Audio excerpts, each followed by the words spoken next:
Okay,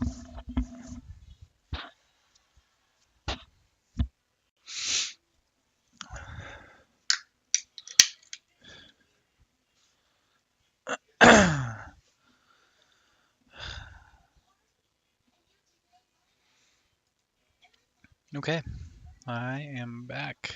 I do apologize. Hello, welcome everyone.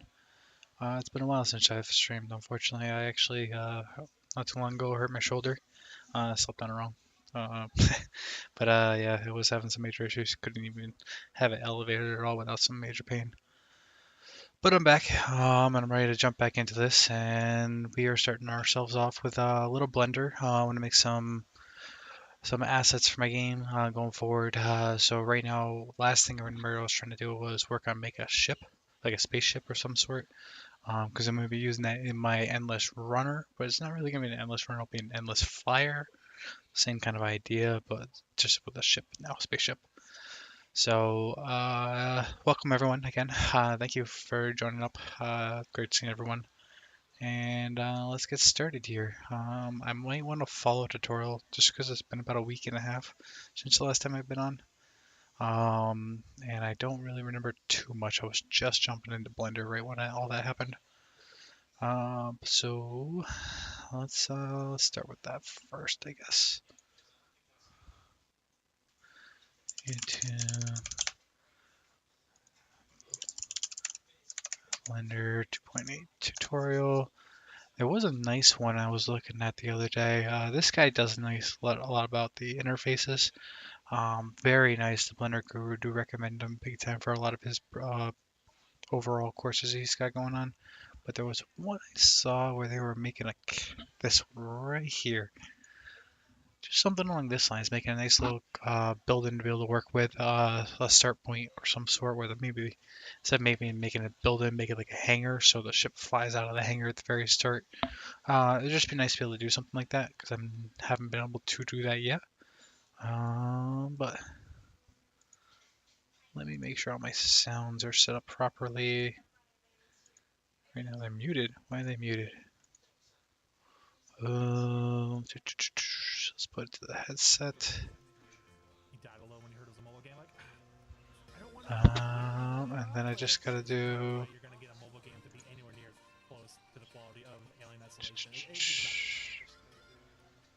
settings. Nope, wrong one.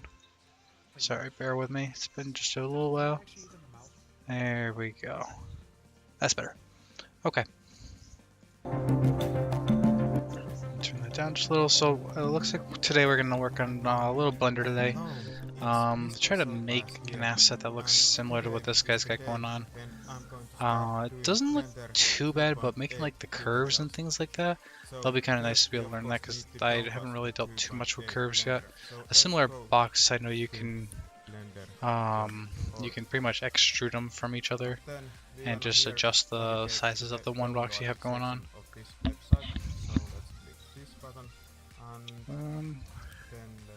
Let's get him just a little bit louder. I hope all the sound's good for you guys and not too overpowering for anything.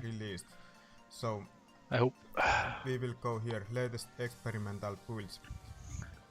And It's I a really little bit more difficult to 3.8 understand. is at this moment Oh, I wonder if there was a new level one, where we can 2.8 or actually better. do something with it. There's not all the features present yet, but This guy's kind of tough to understand. and then save them from this list. Good ideas of what we wanna have. And I think I wanna have It's kind of like Final Fantasy looking there, almost. I don't know Final Fantasy 9? but I think that was the whole medieval one. That was a good one. I like that one a lot. Like It was actually, I think, one of my favorites. 9, 10 was probably the first one I ever beat. It's going to be something like that. And then let's see what's going to happen. Gives you that kind of old school Final Fantasy feel to it, though. Blender. And then we will press tab to go in edit mode. And this cube is a little strange. I'm gonna delete this. So I just press X and delete. Okay. And then we wanna center the cursor to the center. I don't know if I really like this tutorial. In this version of Blender, tough to understand. don't work. As you can see, nothing is going to happen. So instead we will press Shift plus S and then. Nah, I don't know. It's just a little difficult to understand. I don't know if following that one's gonna be worthwhile. Okay, so let's see what I remember from before. I know I can extrude. No. Copy that. Let's see. Transform, move, rotate, scale, animate, measure, cursor, select box. These were all my different object modes, sculpt in the mode, things like that, which will change this right here. That was my hierarchy of different items, or scenes, I guess was another, yeah, scenes, what they called it over here. Within the scenes, each item can be transformed a little bit. We'll use it over here. That's kind of the gist of what I remember, but it's a couple things I'm still really fuzzy with the Blender. So bear with me, really. I'm really not the... Oh, my chat's probably not coming through that one for some reason. Let me get this up on my dashboard over here so I can see if everyone's talking to me. There we go. Now I should be able to see the chat if you guys are talking. If you're not, that's okay too, though. Let's see here. So I want to scale this one up. Let's see, it was rotate, scale, oop, S, we can get this nice and big. Shift click? Nope. How do I move again? Alt click? Nope. Oh, it's the center thing. There it is. Yep, that's what it was. Now, I don't know if these mean like in scale size 1 inch by 1 inch. That I'm not sure on the diameters there. But I guess bigger is always better because then if it's really big, you make it high detail, so you could always scale it down, I would imagine. And then if you scale it down, it would be able to look better per se. I don't know. Not really sure.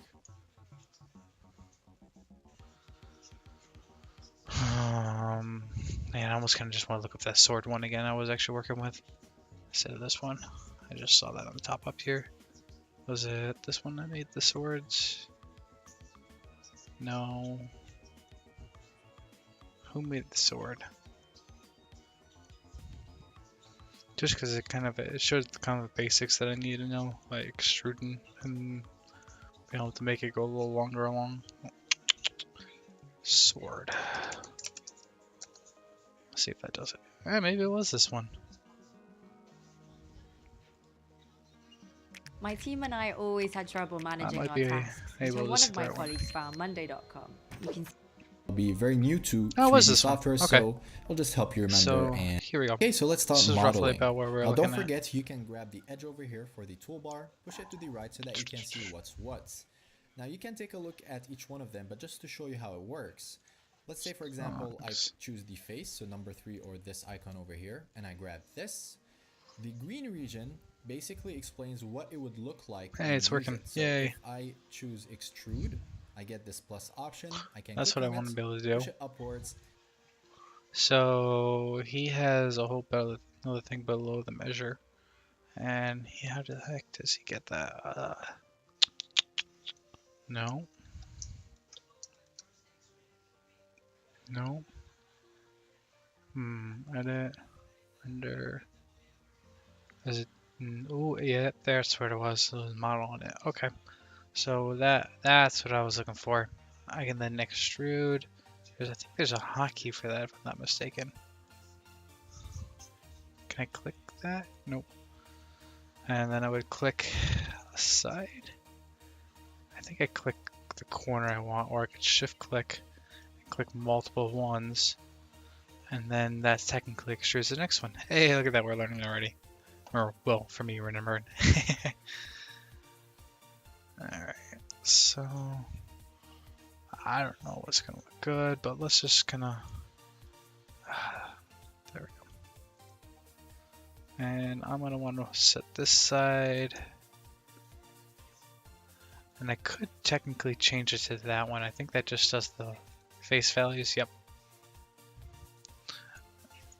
We're gonna make just a really basic run. I mean basic.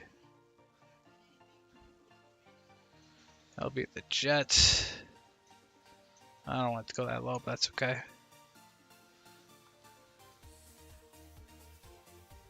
Alright. So I'm thinking here, some kind of main little bulb-like thing, a circle-ish thing on the bottom. Going forward, I need this side to protrude. This will be one of the wings. This will be a second wing over here. I don't know why that's doing that. Let's see here. Nope, I don't want that to extrude again. Delete. Delete verticals. I don't know what that's gonna do. I might be doing more than I wanted to do. Crap. Okay. Edit, undo, Control Z, right? Is that what it was? Yep. Control Z, Control Z. Let's get back to where it was. So there should be a move option. And I have the right vertice this time, right? Yep.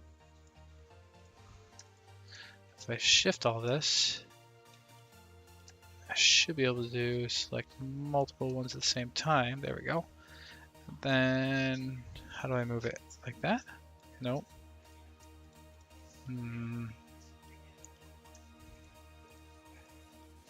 Alt? Nope.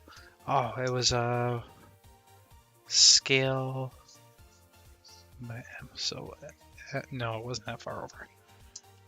Oh man, what did I just do? I think I just tried to save it. Back to the previous screen layout. Okay, there we go. So it's not that one, that's some kind of save. Rotate.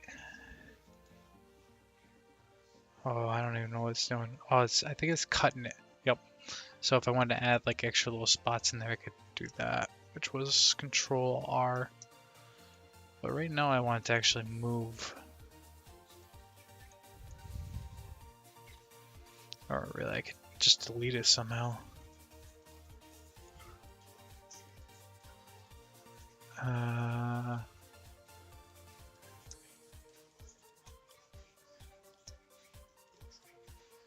Let's see, there's gotta be a way to move. This button? Let's try that. There we go. Let's bring that up now a little bit. Alright, so we're gonna grab these ones. Oop.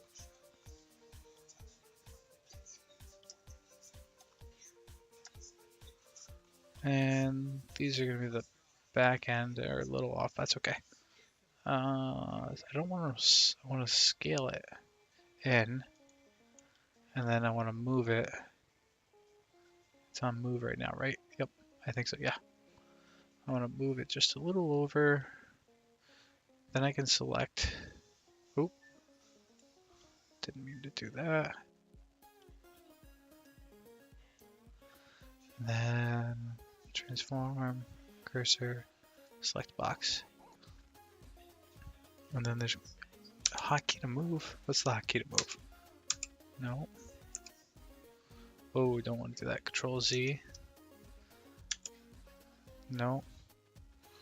He does teach you over here. And this green I guess I should just pay attention real quick. What this is, okay? I remember what he was doing with the extruding and all that right there. The easier way to do this is with the hotkey E. And it's going to work a bit differently with that. I'm just going to go back to E is your extrude hotkey right off the bat. Okay. So with E, I extrude it. And pay attention to this. For extrude, you have to click to accept the action so that it can stick to its position. If I go back with Control Z and do this again, here we have one face. I hit E for extrude, but this time I use the right mouse button to cancel it. And then you shrink it. Only canceling the position when it comes to extruding. So I hit the right mouse button, and if I try to move this, you're gonna notice that's actually two faces. So we have a face overlapping another. That's something generally you do not want, but it can be used to our advantage. So I hit Control Z to go back. Now we have only one face. I can hit E, right click to cancel the position, and then S to scale the new face. And then I could hit E again and get this shape. Hopefully that made sense. Transform. But okay. So he does. S is your scale. How big or small. M should be move. No. And when it should be like hover over top of that, should give you the hotkey for it. That'd be nice, but it doesn't. Just gotta remember. I remember them being somewhere in the upper right. T, nope, that hides that. R, that's your rotate. So S scales, R rotate, G.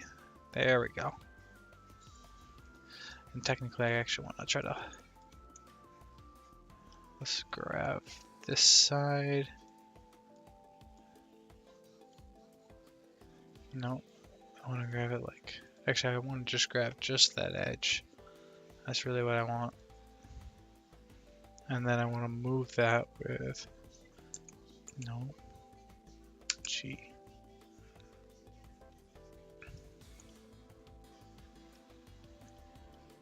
Let's see. How do I turn? Oh, shift. There we go.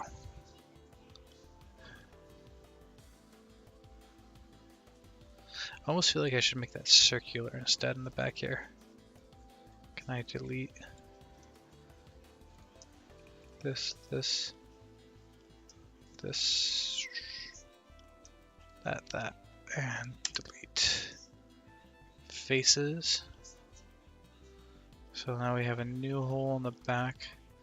Actually, if I do this and do the extrude method, delete all of that, faces, I can grab, what are these? Delete those. Delete vertices. There we go. Okay, so we have a nice clean nothing up there. And I can see through the whole thing, but that's okay. That's not what it really matters. I can no longer do the the faces. So I gotta grab the edges. There we go. Do I have all four? Yep. And then I want to right click and is there a way to add a vertice or add a face?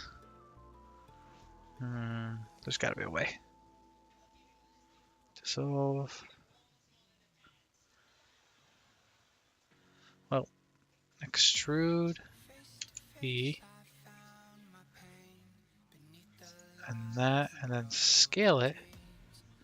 Bring it in. And then I do that with G. And bring it down. Oh, and if I do this, I can make it smooth. Shift G. And then Z. And then I only move on. Oh, nope, still not what I want it to be. I wanted to just move on just one vertex. I know there's a way to do that, but that's still a little better than what it was.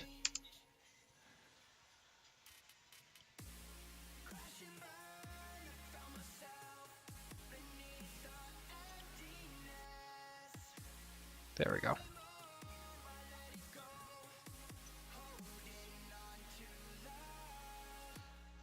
Oh, now it's stuck to the Z. Yeah, it was good. No. Oh, so if I right click, I can cycle through which one I wanted to. There we go, bring it out. There. Now I can add a nice little and a circular of some sort. Edit, no. Model, that's where it was. Right up here. One, add. Don't like circle, don't cube, no, I want like a sphere. I guess cylinder. And then I want to do, oop, crap, I just added that in there, didn't I? Yes, I did. So if I do this and look down, it's right there.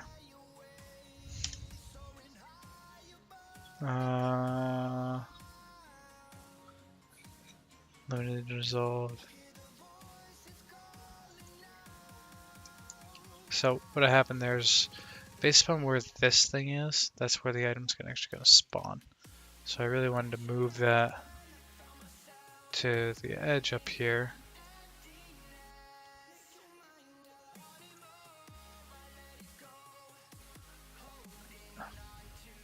That's close enough.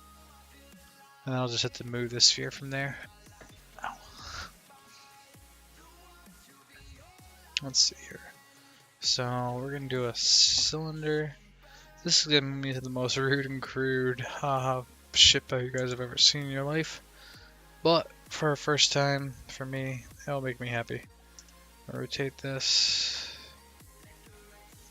that way, and then on the Z, that spins it. And I want the X. There we go. Then we want to scale it. Nope, that moves it. S, no, yep.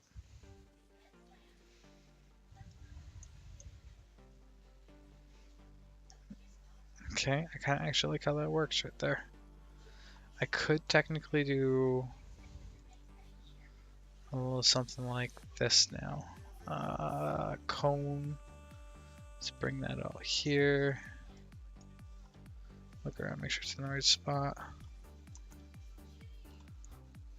Make sure it looks good right there. That looks pretty close to center. Then we'll add a cone.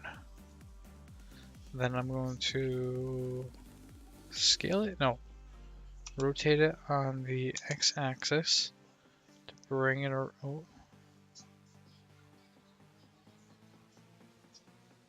And then we're going to rotate it on the... No, I want to move it on the Y. So I could do S, Y moves it. Nope. Darn, I went the wrong way. So... I mean, it's kind of what I wanted to do anyways. Make a little fire coming out the back end of it. I guess that's close enough. That's fine. For simplicity reasons today, we're going to go low polygon count. And then she will move it. And that's going to be my fire coming out the back of my custom made awesome looking ship. Grade A ship here, guys. I might actually just get rid of this. I'm not liking that right yet. Gonna make that flat. So if I do this, actually if I just grab that and that, I can delete faces. I grab that one and I can rotate it on the x-axis. Let me think here. Z-axis is where I want it to go. Yep. So GZ, and it can only go up and down. Look at that. Pop that right into place. That's pretty darn close. It's a little off. Enough that I care? A little bit actually.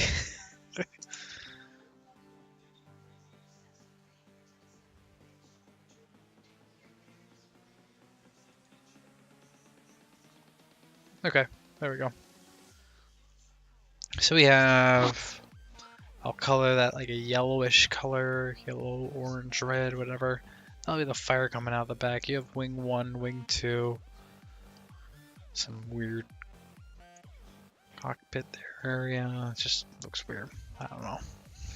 That's okay though.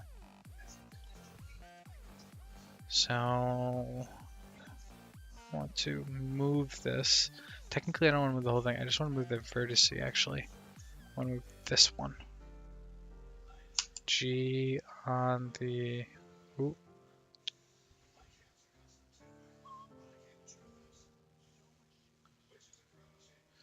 On the y-axis. So what I'm finding for me is I look at it almost straight on, and then this will give me an idea. So like if you look at it, here's the best way to look at it.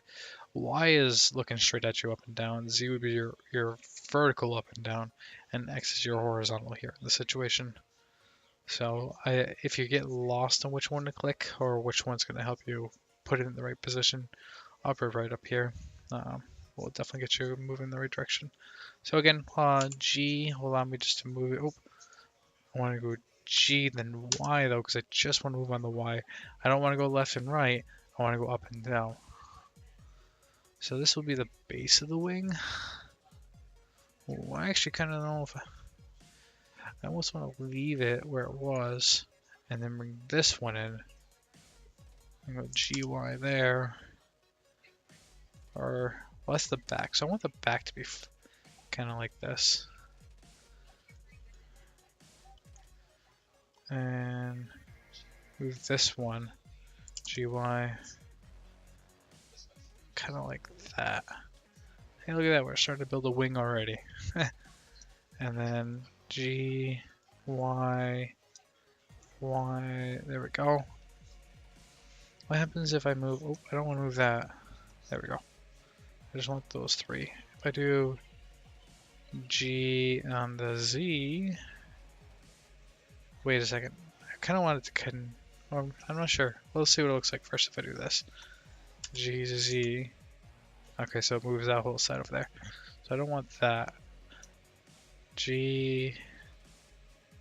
Let's see. Let's bring that down. And then this one, I want to. Oh, okay, I can extrude it. So extrude. Bring it in. And then I just got to delete these faces. So I could do the. Actually, this will work. Nope, nope, that's not going to do the whole face. Oh, but if I did the split thing, how did I do that? Shift A? S. Nope, that wasn't it. Control S. Nope, that wasn't it. Ah, no, how did I get here? This is saving it. Control G? Nope. There's ways to cut it, and that's what I'm looking to do right now. Insert faces, new face into selected faces. Extrude faces, I'm not looking to do that. Whoa, whoa, that's kind of creepy. Subdivide.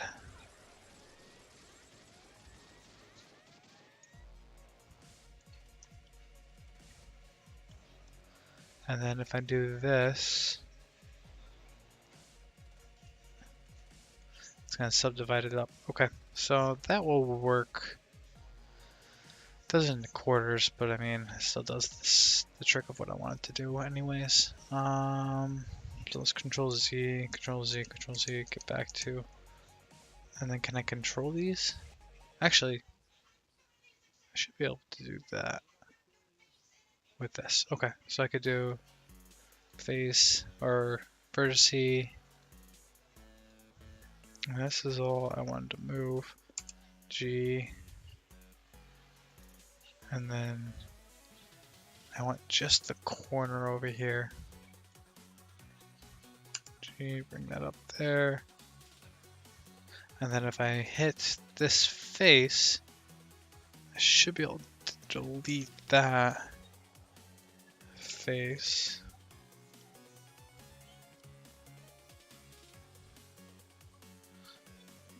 Delete face.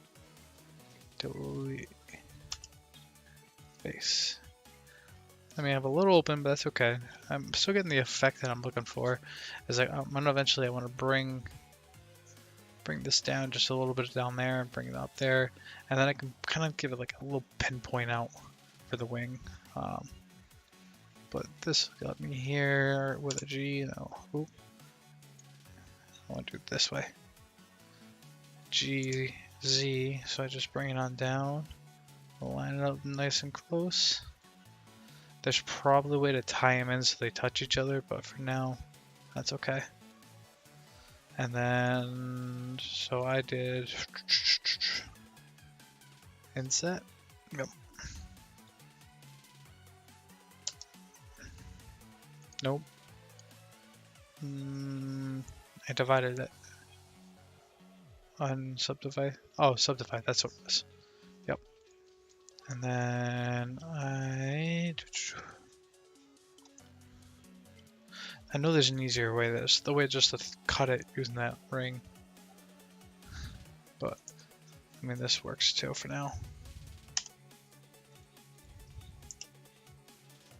There we go. And then I can grab this corner, GZ, put that there, GZ, bring that on down there, and GZ on up there. Okay, now we have a good, everything's looking decent. Grab that. What if I just delete this? What's it gonna look like? And then I grab these corners and do a GZ, bring that up just like that.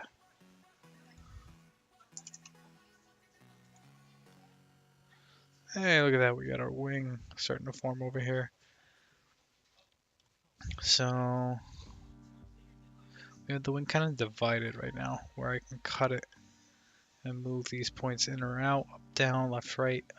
There is a way to do something. Alright, I cut it. Sculpture, no. Window, no, it wasn't there. Knife. Loop cut, I think that's the one I'm looking for.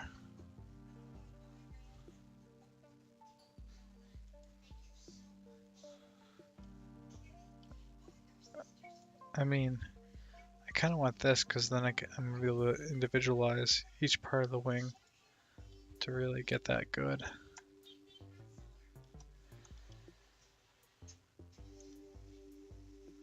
Oh.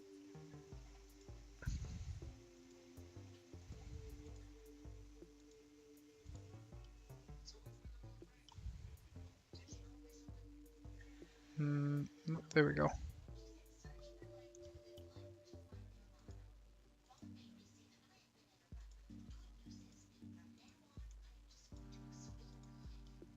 Okay, there we go. So I have the ring, or the wing, kind of cut up the way I'm going to want it. Why can't I cut this top one?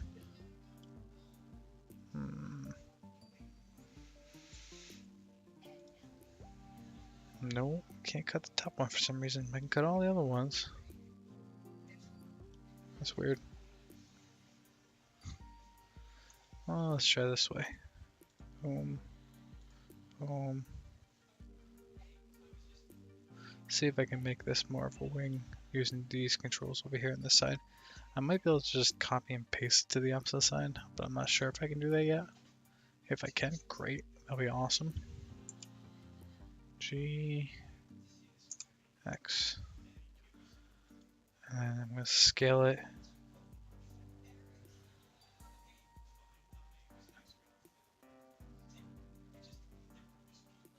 And then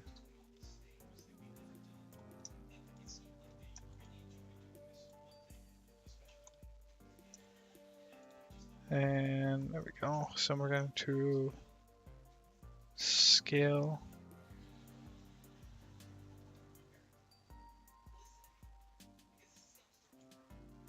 G, and then we want to move it on the X.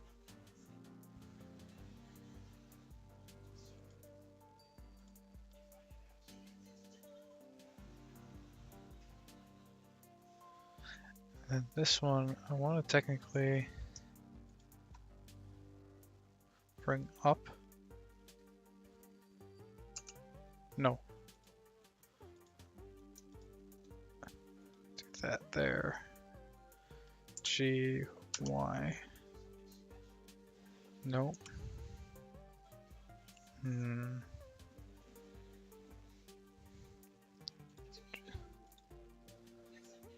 I just really want these corners. There and there. And then G, Y.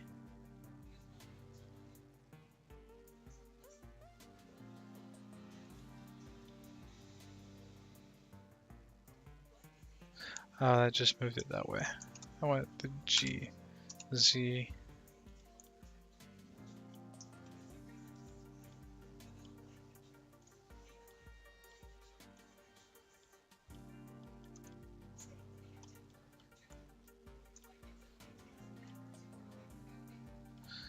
So I grab that one, G, X, bring it nice and even. Then G, Z, we're gonna bring it on down. And then we can bring all 4 of these corners. G, scale?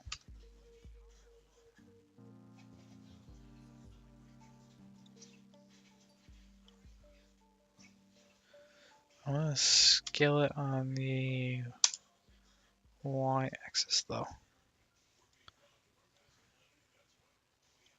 And then I want to move it on the y as well and bring it back just a little bit. Let's see here. Then I want to grab that face, move this one like that. Trying to think what would look good as X, bring it on out just a little bit.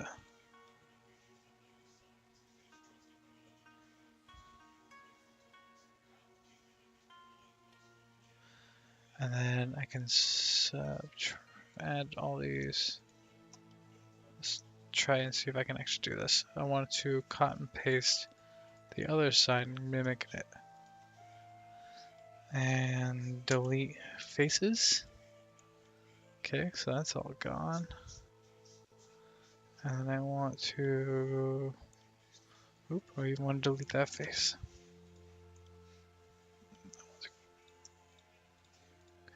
Grab all the faces over here.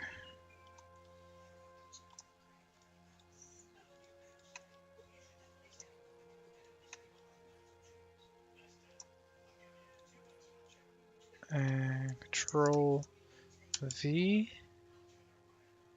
Is that gonna allow me to copy it? Nope.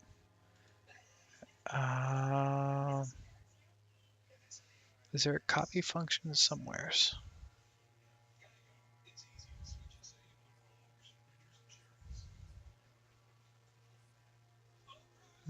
I feel like there should be a copy and paste button. Because if you want the same thing multiple times, that would be relatively easy, I would imagine.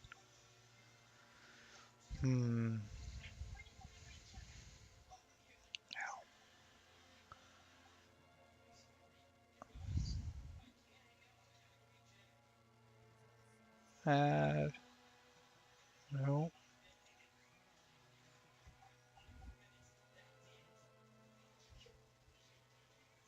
Overlay, no.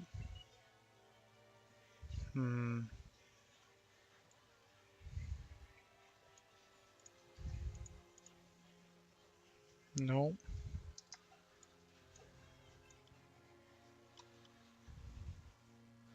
How do I copy that? Do I really have to do it individually? I mean, that seems like that'd be kind of a pain in the butt.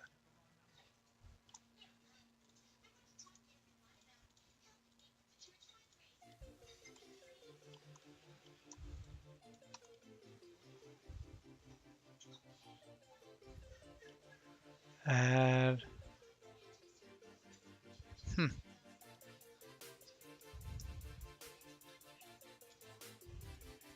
If anyone ever has any tips or anything when you're watching me stream away, you're more than welcome to throw it out there.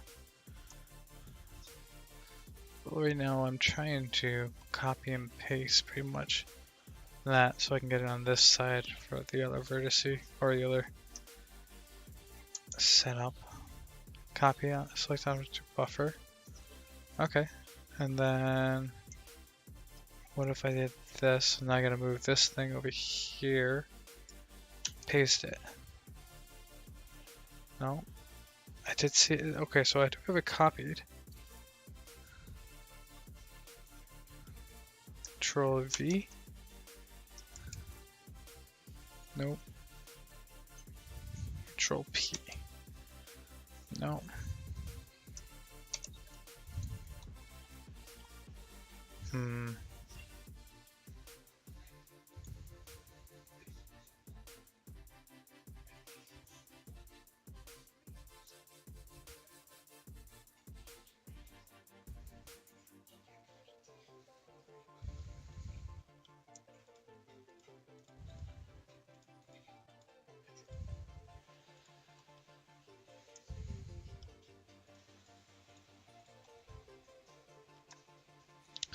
Okay, so we have it again, so I can control C it, and I see it got copied to buffer, but what does that mean?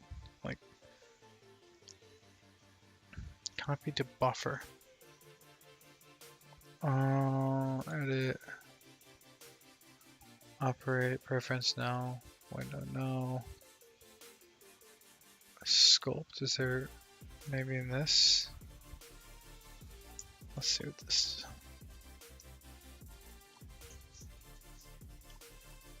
That's just gonna move it all around. I don't want to do that yet. Because I still want to work on the layout first.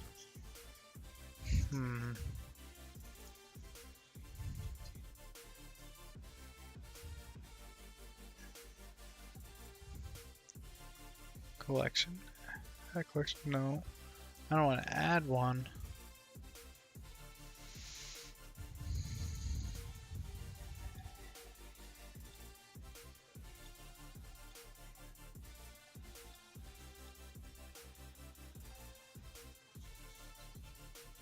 Okay, so I have.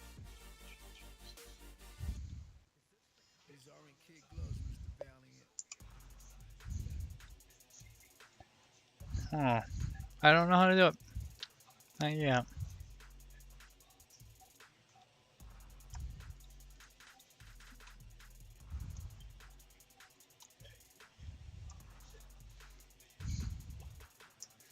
Show copy. Select copy select object to buffer. Help manual. Let's see here.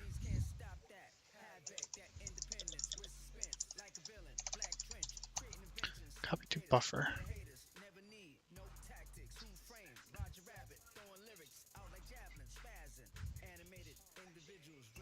Okay, so that's what I wanted to do. Basic. Let's edit pose mode. Well, not exactly. Oh, excuse me. Copy paste pose. So copy. Yeah, it should just be copy and paste.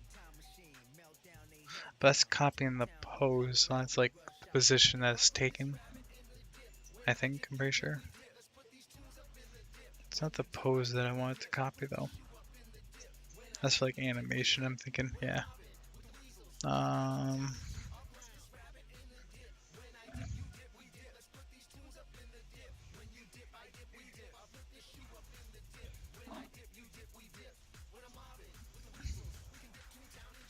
Not feeling the dip. Next previous. Okay, so it was in here, edit. Control C.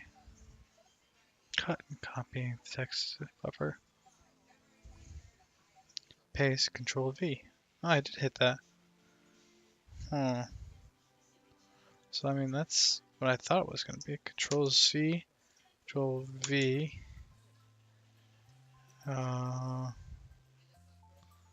New edge connecting.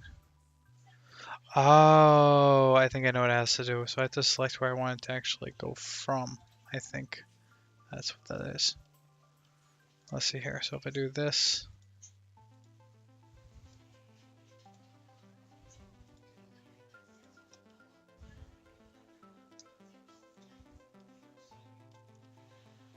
Okay.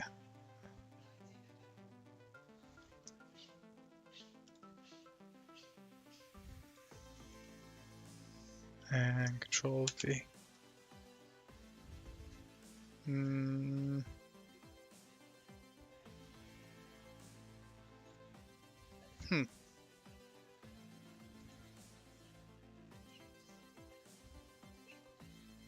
Nope, that didn't work. Control V.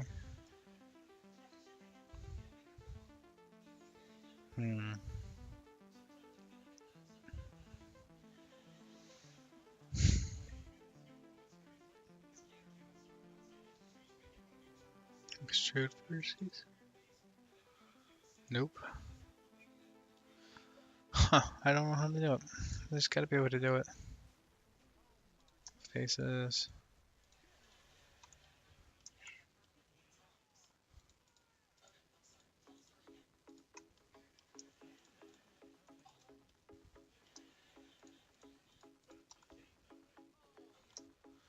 Okay. Copy.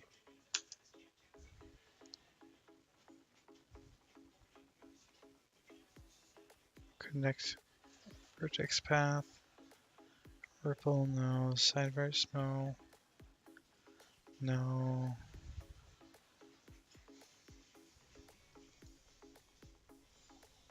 And then if I do G, do I get it? Nope. I guess I could just make my own. I don't like that. That's different than everything else, though. I feel like that's somehow gonna be a problem.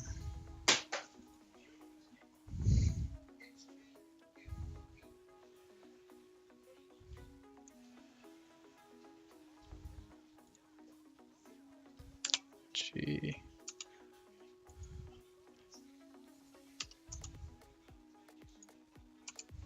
Y. There we go.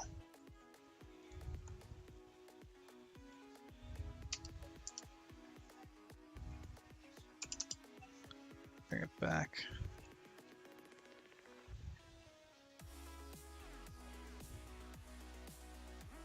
Oh, I see what it did there. So I can't do that. Okay. I can do an extrude here, right? From just this.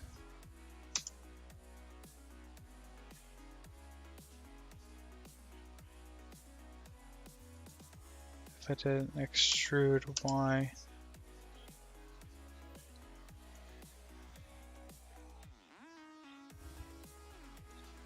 And then I can do it this way, from this way. Extrude X. Extrude. Oh, I gotta grab it again. So that goes up. I feel like there definitely should be a way to do it, just grabbing the one way. G.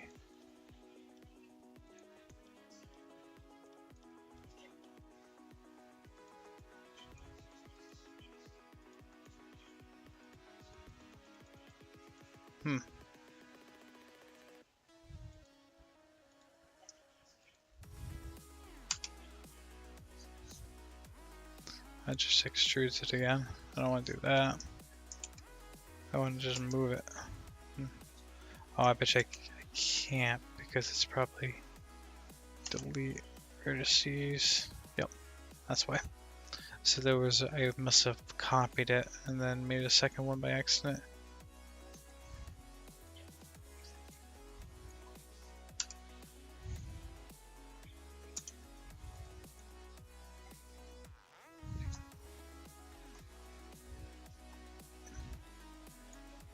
Kind of like this song. It's not a bad song. Kind of got those old school. It's even 3D or 8-bit there. Copy and paste should not be that difficult.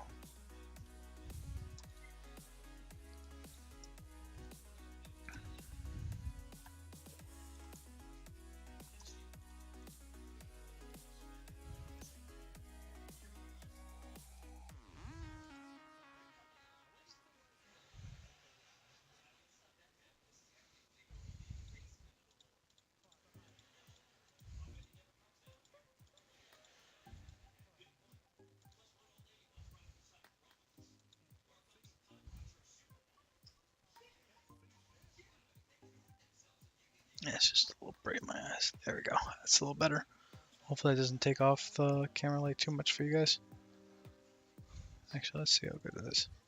Yeah, it's not bad. Okay, cool.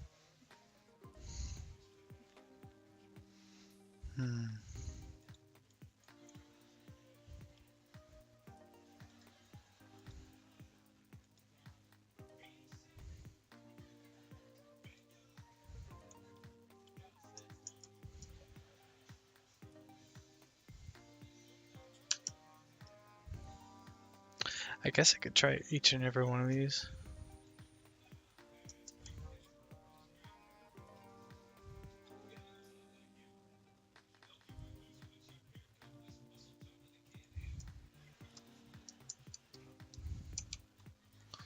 There's gotta be a way to copy.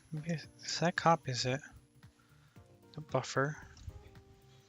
Add in 3D view basics. Add in text. I don't want to edit text. I want to edit the model. Meshes. Let's see here. Faces. Loops. Edit loops. I don't know if loops are exactly what I need. Vertices. Selecting edges and faces. Alt. Ooh, no, that's editing it. I don't want to do that.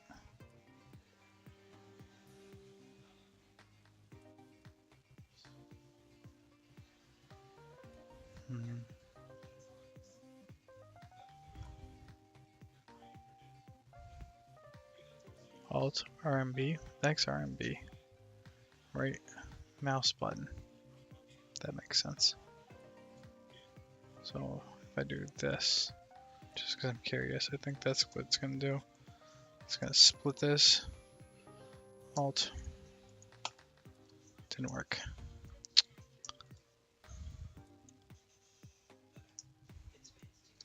Nope. Okay. That didn't work, but that's okay. That's not what I was looking to do anyways.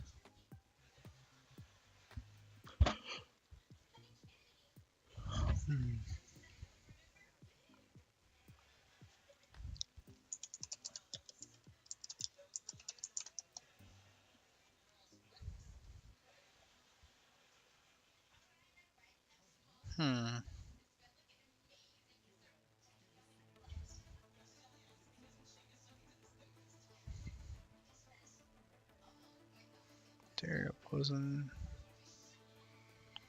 Selecting, editing.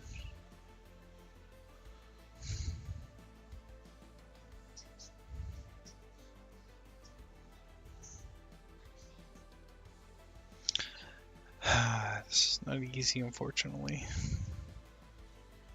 I wonder if maybe, here we go. Tutorial, copy paste. See if there's anything but how to duplicate. Here we go. Maybe that's what I was looking for. Hi guys, welcome to this course. Hey there, welcome to another Blender tutorial, and thank you again for watching. And this is on Blender 2.62. This is an older one. Very brief explanation of using this the is still mirror. available. And I do not mean the mirror modifier found over here, not this mirror modifier. And that's where you edit. What I'm going to do here is I'm going to just add another bolt that we have here already. And there's bolt. Now it's in. Oh, I wonder if that's the same. Where I go to. She did. Where the heck did she do it in? Add at the spot where I add like these things. Here we go. Monkey. What's monkey? Sure. So if I do it this way, select all the faces one more time, and then copy them. Will they add up or show up in there? Copy, and then I want to add here. Nope, didn't. It's not what I was hoping. I was hoping it was going to be there.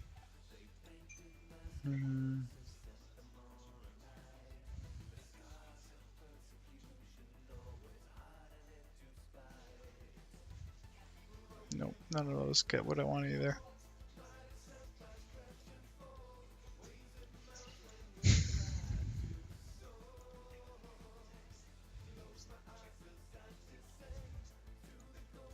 I think one of the more annoying parts is when you start to learn something, then you have to step away, unfortunately, for an X amount of time. And you'll lose it all. It was like steam you had going for it. You lose the steam, and it's kind of discouraging a little bit.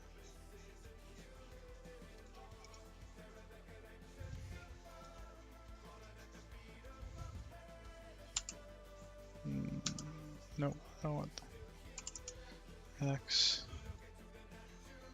Cheesy, bring that up.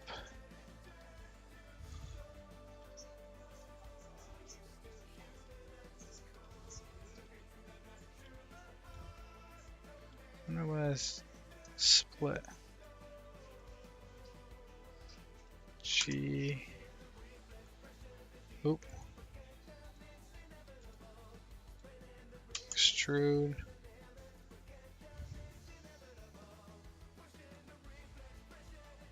And then I can grab just the corner. This one. X, bring that out there.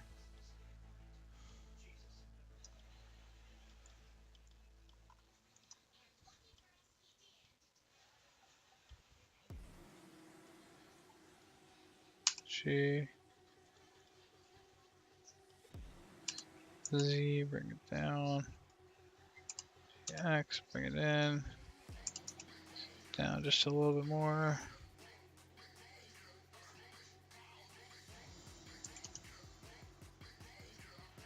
And then bring that one. I mean, I feel like I could just delete it.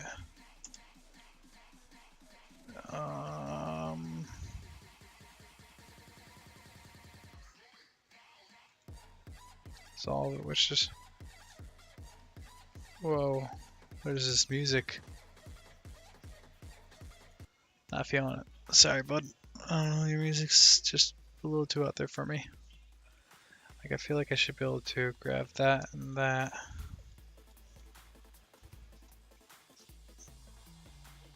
And then right click, combine, merge vertices.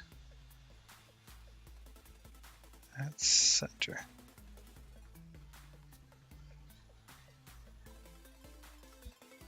That's how you do it. Merge. Oop, how did I do it last time? Here to here. I think I just see it. Merge for so it's Alt M.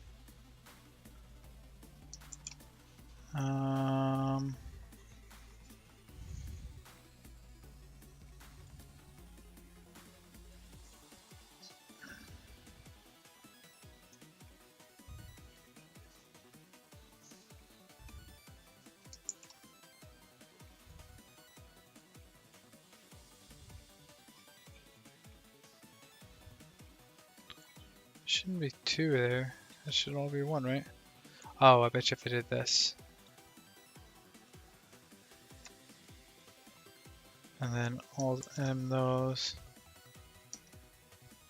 Oh, what? Oops. I grabbed more than one. So it merged the corners, it didn't merge the vertices. You would think though, if I have... I wonder if maybe this corner is not always lined up with everything. Let's try this one more time. Alt M.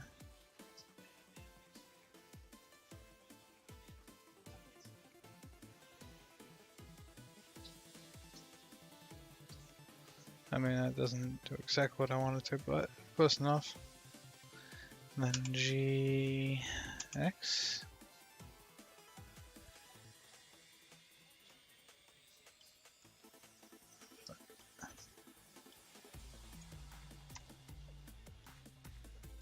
There's no more on that one. That's okay though. delete that. Vertice, and then I can do here.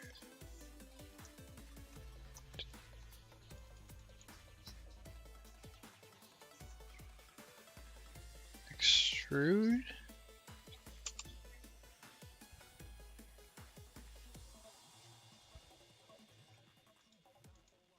Add.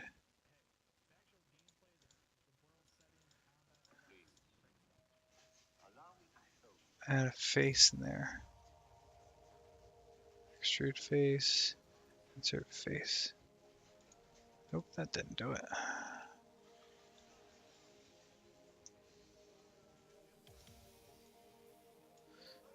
G. Shift. And I want to merge vertices.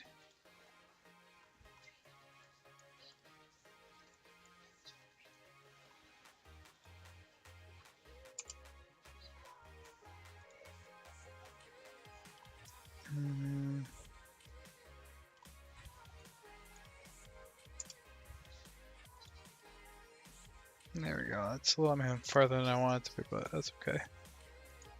Merge. And then I want to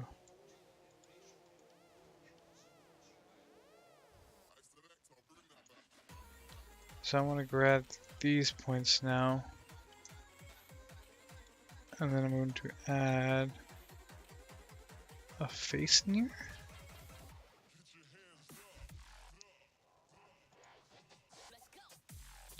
No face fill. Why wasn't there no face fill? Why are you?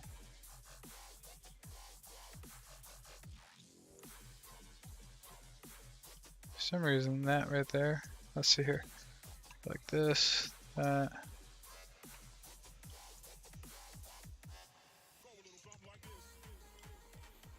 Let's see here. So for some reason we're getting an extra spot, and I actually really want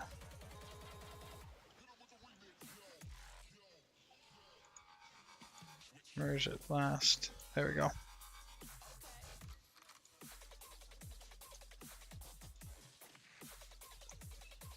There, and then we add we fill. Yay! Now we got something. Looks a little bit more.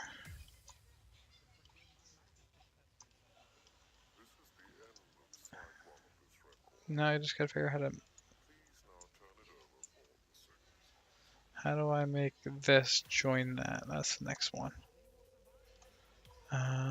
Select cursors. We got this.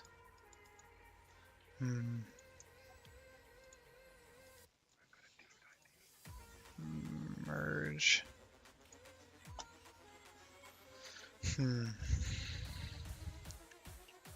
That's not gonna do because that's just gonna go way up there.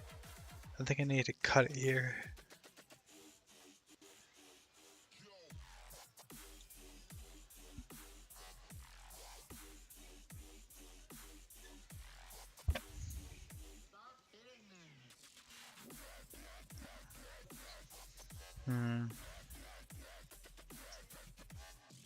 How do I get rid of that little bit of gap?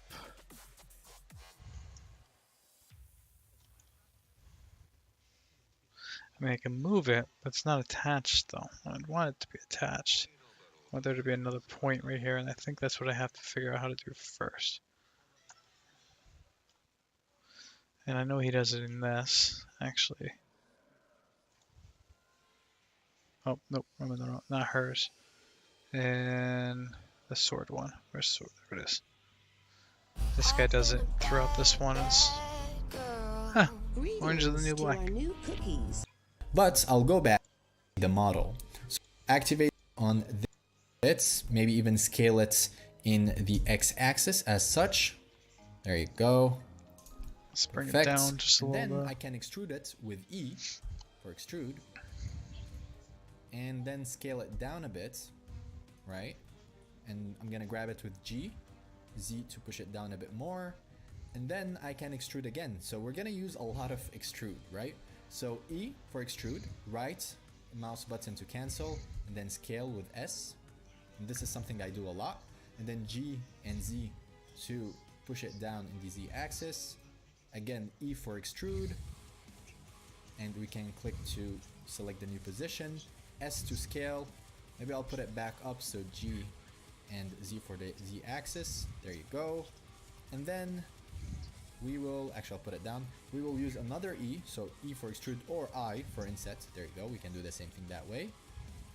And then E to extrude again, and E to extrude again. Select to accept. S to scale, so I'm making more of a circular look at the end over here. E again, and S to scale down again. You can push this upwards a bit, so G and Z for the Z axis, and we have this shape. So now I'm looking at it and I noticed that, you know, maybe I want this part over here to be a bit more circular. So what we could do is we can again make sure that you're using the faces. You can obviously model with the vertices as well, but for now we're gonna model with the faces. And I want to make sure that I select all of this over here. So if I select and drag, it will only select the faces on this side. If you take a look behind, it's not selected. So how do we select everything? Well, in Blender, there is two ways. You can either hit the Z button, and it will give you this option over here. So where in solid, you can go to wireframe. That way you can see everything in the back as well. And if you do the same thing, if you select and drag, you can grab everything. The other thing, and this is new for all the Blender users, it's something that didn't exist before. So let me just go back to solid mode. So Z again, earlier, because I need basically ambient occlusion. Now I know I didn't explain this for new Blender users. For now, do not worry about it. Anyways, so for now, we will, like I do, you can just save over here or Control I, like so, and then E, just click over here, right? And now I will scale it down. So you can switch or vertex, so let me just click on vertex since we're using, previously it was space, the default hotkey changed, but you can change it back in the settings. Right? I can grab the vertices at the back as well. This will make it easy to modify the object. Button and selecting, okay? So let's continue to be the same. Well, separate model, just to show you.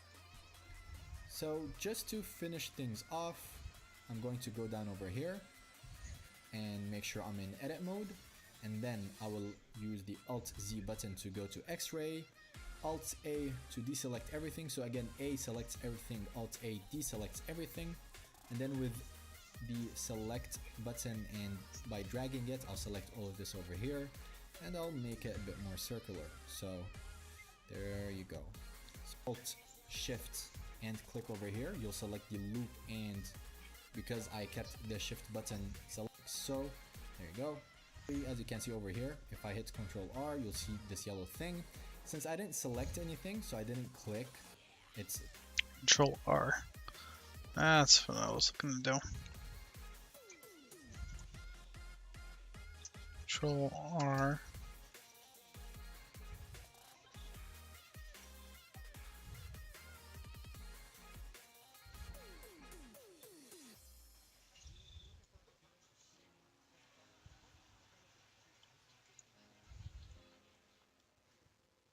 Then if I go here, pick boom, boom.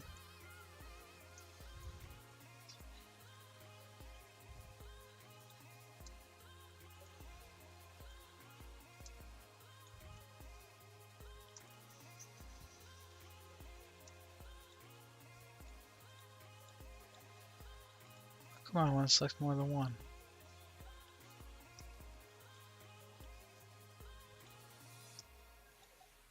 There we go. Then merge vertices. First, boom. There we go. And I can do the same on the other side. Alt A, unselects. Boom, boom, boom. What is this? Actually, what is that?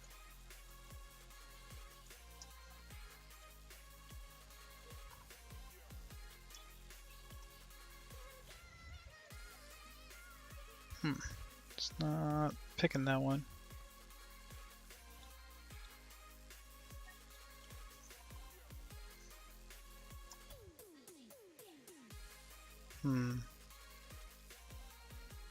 Nope.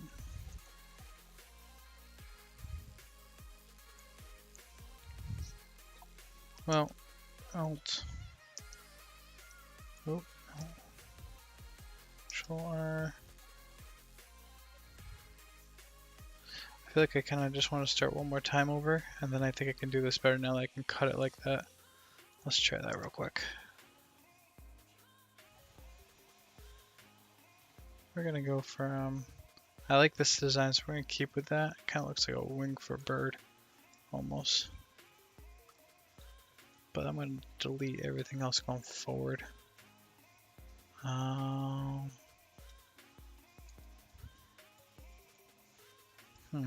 Why can't I do a mass select?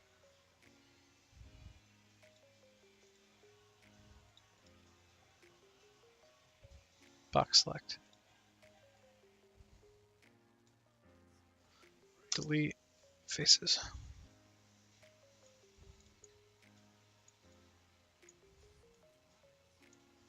Delete faces.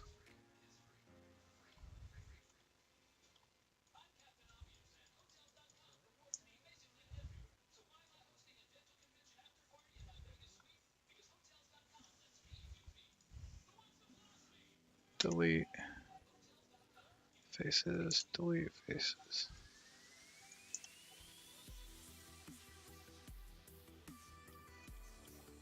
I need to get that.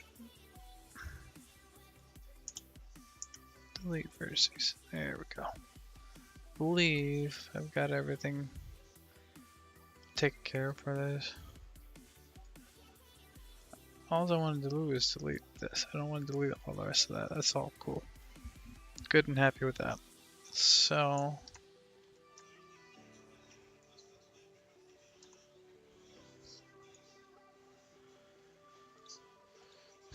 let's see here.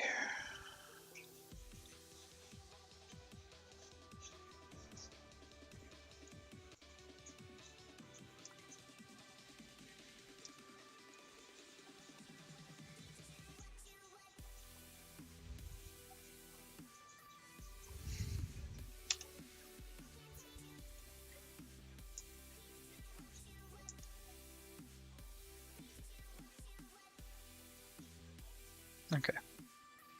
Now select all.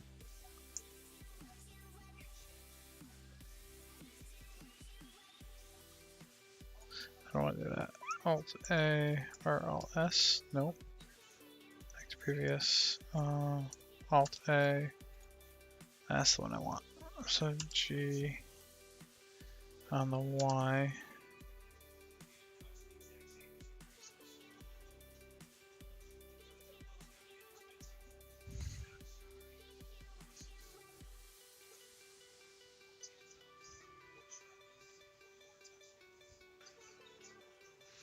It's quiet in the chat today.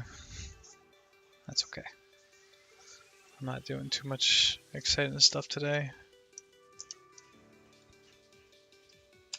I do apologize about that. Today is just kind of jumping back in and getting back in the flow of things a little bit.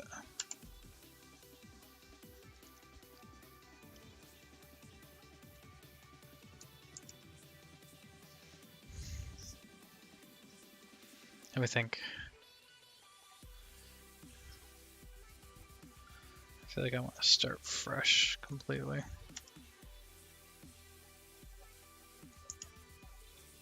Okay, we're just gonna start completely fresh. File, new, general. Alright, so with this now, so here we got X gonna go, which way do I like my X? I like my X going that way, left, right, and then Y up, down, and Z is okay. So with that being in mind, I'm going to edit mode. I want the faces, and I just want this one. I'm going to extrude it. And then right click, and then G, scale it. And GX, bring it back a little bit. And then extrude. Right click, scale, make it bigger. G on the X. Bring it back a little bit.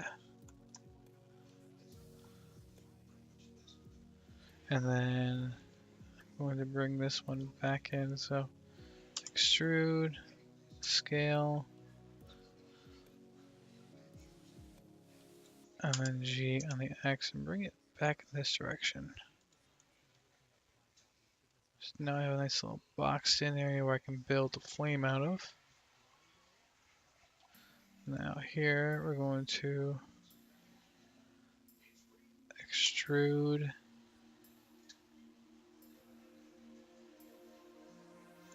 And then we're going to scale. G on the Y, because the Y is green.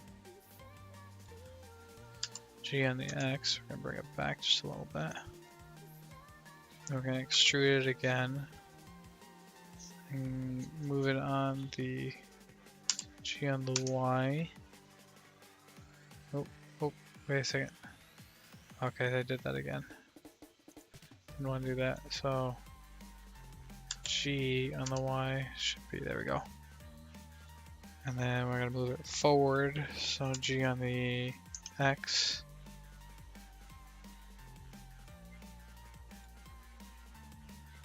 And then extrude, G on the Y.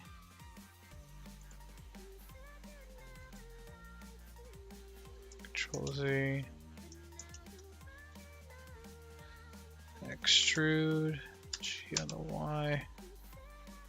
Why is it not? There it goes. Oop. G on the X. And then I'm going to extrude it one more time. Scale it down. And then move it back here.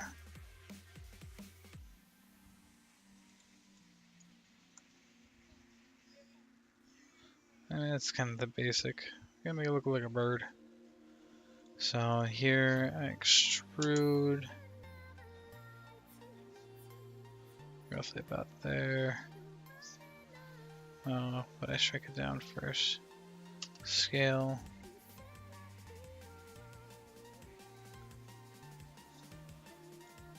G on the Y. And then extrude G,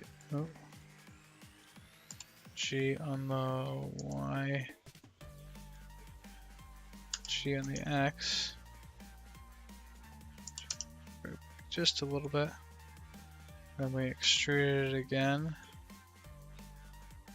and then I need to bring it just a little over there, there we go, G on the Y, yeah, Y. And G on the X, bring it down here. G on the Y, bring it out just a little bit. And then we're going to extrude it one last time. Scale it on down. G on the X, bring it on to G on the X. Bring it on down there. They do not look the same, and I understand that. But for now, you know what? I'm happy enough with that. Alright, so we have that. Then I want to bring this. So I'm going to scale this down. Everything will come to a point. I'm going to extrude this out. Oh, let's bring it back just a little bit. X. And then we're going to scale it out. Extrude it.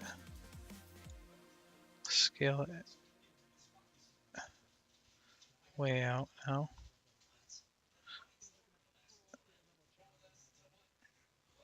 Nah, I can't get it scaled in. Extrude it one more time.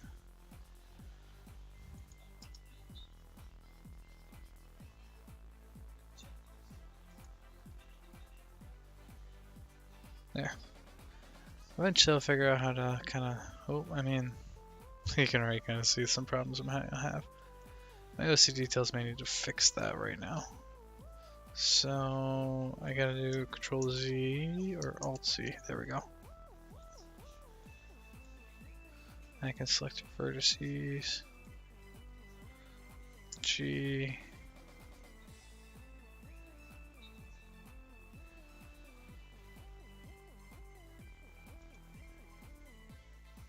So this goes there to there, then I go one extra. But this one got brought down here. More like that. Further out, there we go. It's a little bit bigger too. Like that. That looks a little better. That's spread out there. Then we go just before the next one, same size though. And we're actually pretty close here to here. There we go. This one goes way out there. Like here.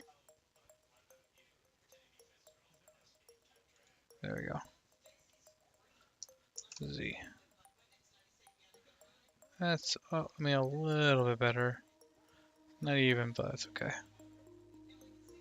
So, let's do,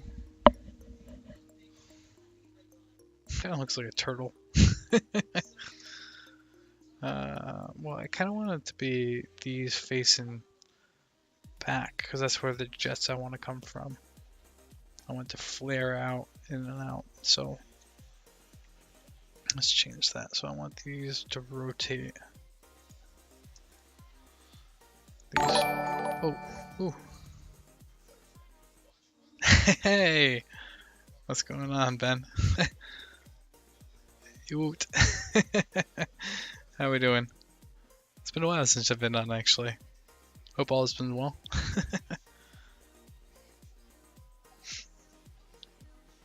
Jeez. Oh, man. I get excited. Good, good.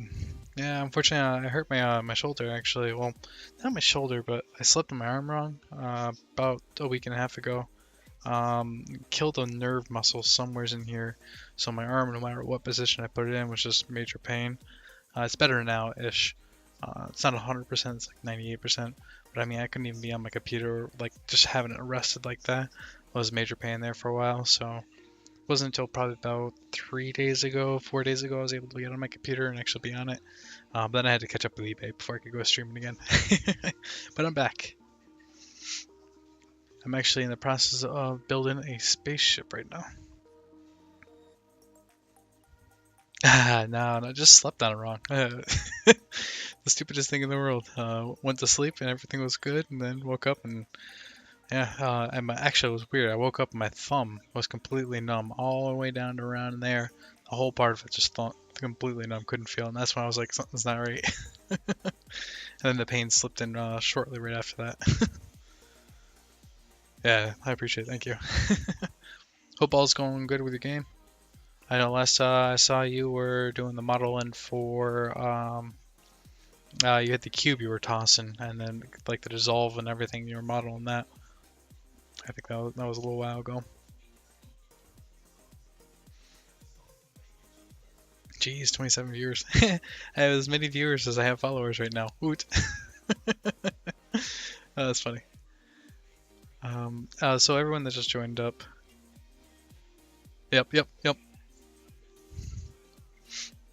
So everyone, so what I'm pretty much doing right now is I'm going to be developing an endless runner, and I'm in the process of modeling, instead of making an endless runner, it's going to be an endless spaceship flyer. Been done before, but I've never done it, so I've kind of wanted to do it myself. So this is going to be my awesome looking spaceship. I mean, we're talking grade A right here.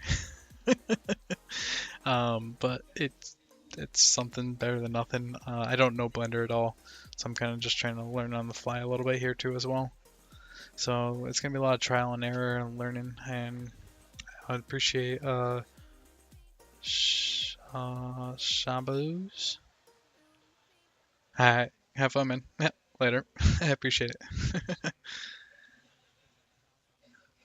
I'll definitely be stopping in soon for your streams there. Now that I'm back. Thank you for the follow, though. I appreciate it.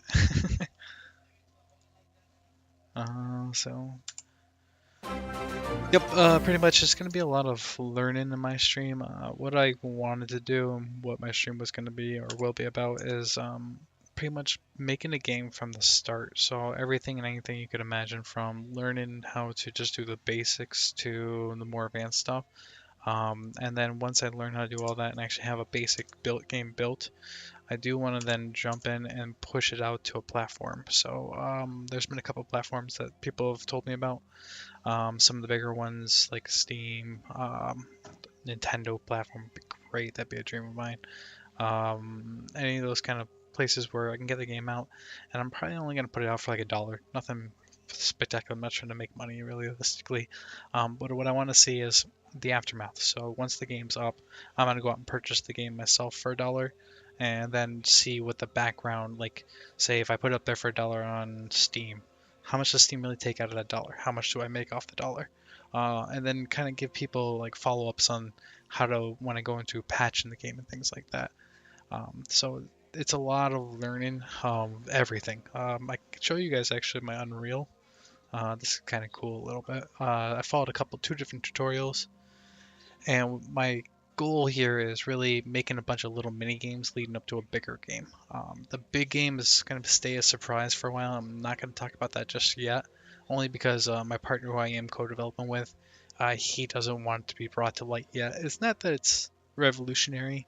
It's just kind of a cool idea, and it could be easily done if I were to start talking about it too soon. So 30%, yeah, that's what I was expecting for the most part, anywhere in that range. And to me, that's nothing. That's really not that bad at all. Now, is it range, like, do they take after sales tax and everything, or is it based upon just the price of what I put it up for? Do you happen to know that one? So what was I? Mobile Endless Runner. I see the engine. Okay.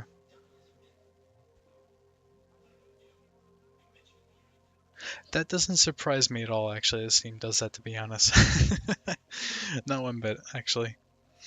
But, I mean, it won't be a secret per se on my stream, so you guys are going to see what I see.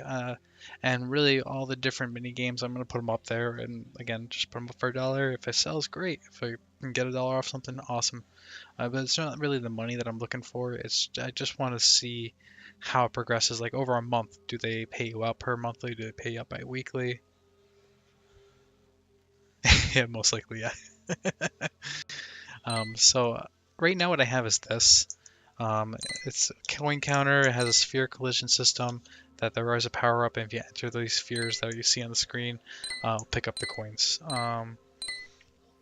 Which, I mean, hey, 50 cents ain't bad, right? It's more than you had in pocket before. But see, now you enter, now you get those. What I plan on doing though, I mean, even stuff like that, I have two different variations. I have one with this where it has a nice HUD system. I'm gonna edit this one. This one's from Virtuous, his learning tutorial on YouTube. It works really well actually. And I like everything. It has a nice high score system, but I don't want it to be the runner, and I'd rather have it be a flyer where you're still going on the same path, maybe have 3 different lanes you can go between, but at some points have to take like a hard right, hard left, or hard up and down, depending on what's coming at you in the endless runner. Now, one nice thing about this one, let's see if I can get it to do it. Oh. If I eject, oh, I can't eject. I don't know how to do that. But if I eject, it's building it, as you can see kind of right there. But then behind me, only about a tile or two is deleting it. So it's not going to be anything major that's going to lag up the game in the long run. This particular code does have some issues right now with like the obstacles. They don't technically delete, but it should be easy to go in and edit that and get that set up so it does prevent it from continuing on forever. But I do have this exported onto my phone, which is kind of cool. I was really excited by that, and I was actually able to show my brothers that, and they were actually really excited as well. And when it's all said and done, I'm going to have my own custom model, which is what I was actually working on in Blender. This will be my ship flying forward. Instead of a running guy, you'll have the ship thing. And then instead of blocks, I want to have asteroids of some sort. That if you hit an asteroid, you blow up instead of just fall down. So that way I'm starting to add in my own custom flair to it. A little different, maybe power-ups. Maybe the ability to shoot out of front of this would be kind of cool. A couple different small things I've worked with. I'm still really new with the Unreal. I've only built a couple of the games, like the Endless Runner. I've done the MOBA one a little bit. That was kind of cool though, because you learn how to build the two squads kind of coming at each other, but I never made them officially attack each other, so that's come down the road.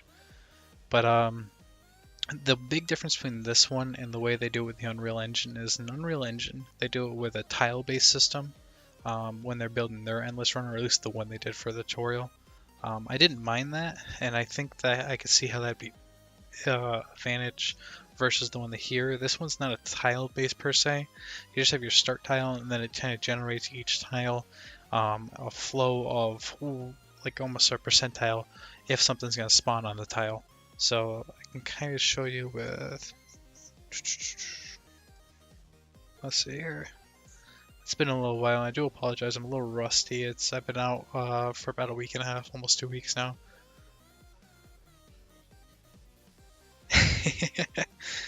To be honest, I started big. I had this dream. I had a game I was gonna build. I was gonna kill Pokemon. Not kill it, but like Pokemon's my favorite game. I would never want to see the end of Pokemon. But I had an idea that I was gonna rival it, and I started doing it on Unity back about a year ago.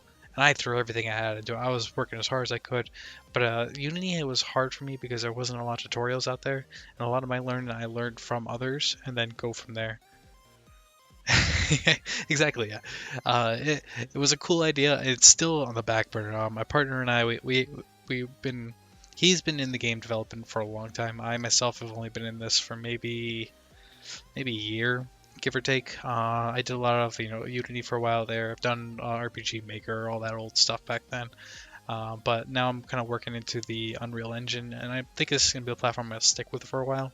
And one of the reasons I do like this one a lot is the blueprint system. It's really well defined, and it kind of feels like you're playing with like Legos. That's the way I like to analyze. I was tell my brothers about that. I was like, you're just finding the puzzles to fit them all together. Yeah, I fully agree with you 100%.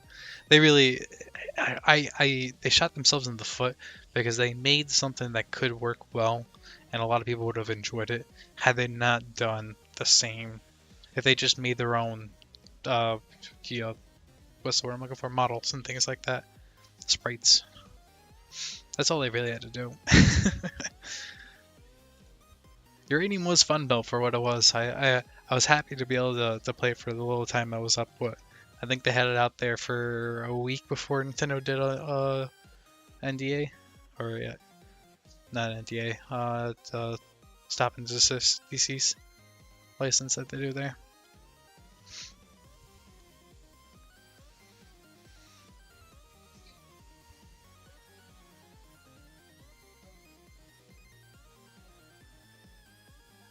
Yeah. They could have easily sold that game too. That's the sad thing. They could have put that up there for $5 and people would have went nuts over that. Yeah. It was a shame that they just didn't want to put the effort into really kind of jumping into not even new ground, just a little bit more work. Not much. I mean, maybe it is a lot. It probably is to develop a whole bunch.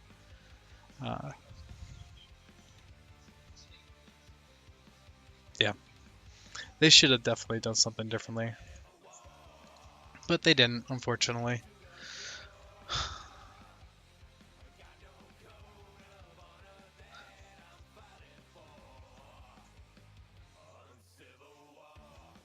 Yep. It was, you know, they could have done a lot with it. And at the end of the day, I mean, people were nuts about it when it first came out. I remember going on to like like the BitTorrent to get it and stuff like that. There was like hundreds of thousands of people downloading it one day. I was like, holy crap.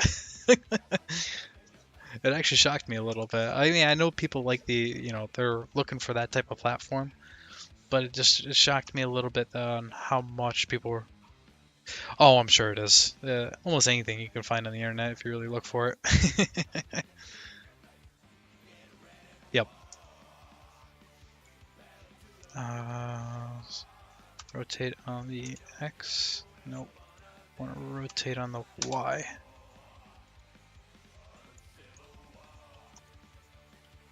So you gotta bear with me though.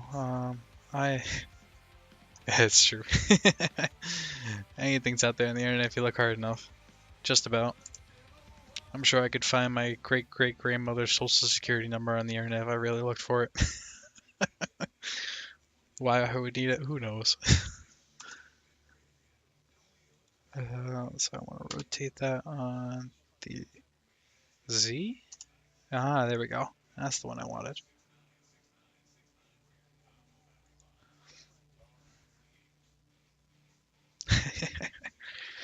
It's kind of exciting for me because I have a lot of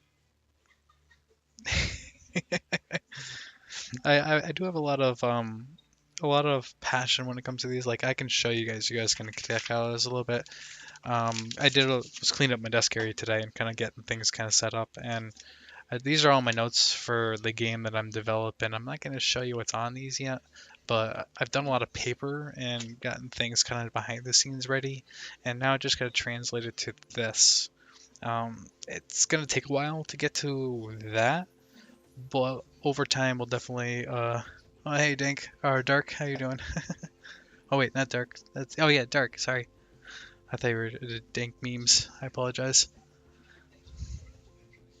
It's tough to see. I use unfortunately for some reason on Streamlabs, my stream chat doesn't pop up over there, and I have to use my cell phone to actually see the chat. I apologize. I do.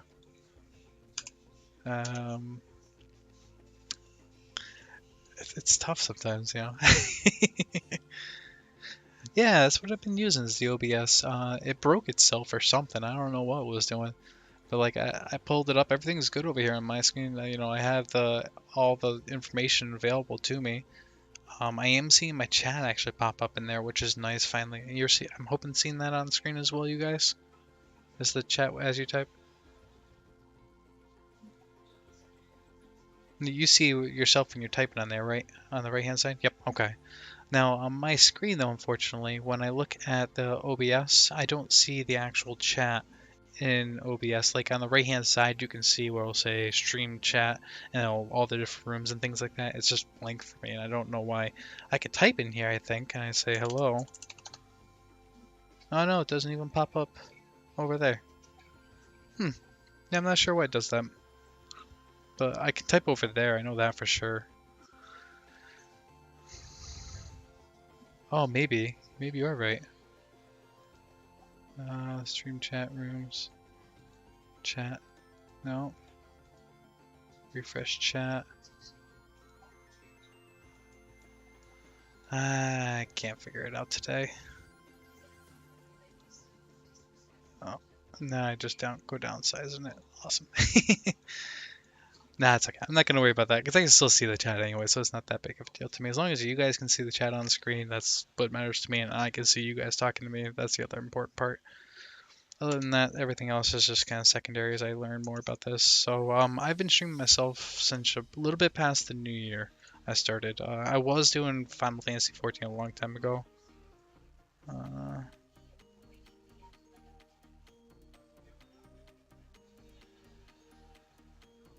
Oh, that is good to know.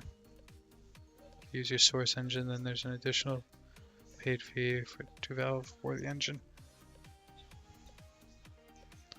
So if you use the source engine, okay, I get what you're saying, like what they use for Half-Life and all those engines. Gotcha.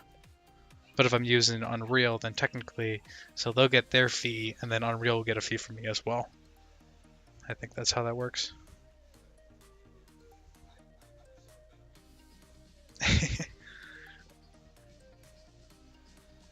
Yep. I mean, at the end of the day, I kind of expect if I sell the game for $1, I'm going to get 3 pennies back for every dollar I spent. Someone buys it for. That's the dream right there. Actually, is to jump right into the Unreal Engine store and get everything posted on there going forward. That's the real dream right there for me. I do think it's going to happen for myself down the road. See, that's the way to do it. Then that means for every $1, I'd only be losing 22 cents. That's not bad.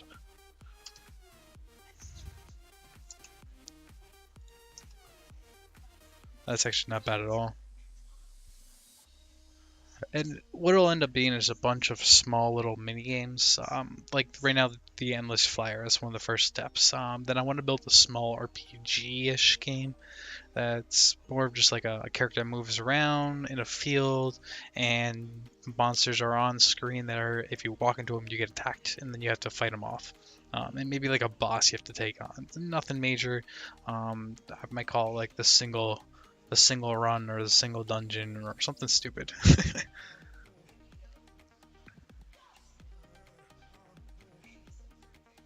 Main exclusive sales.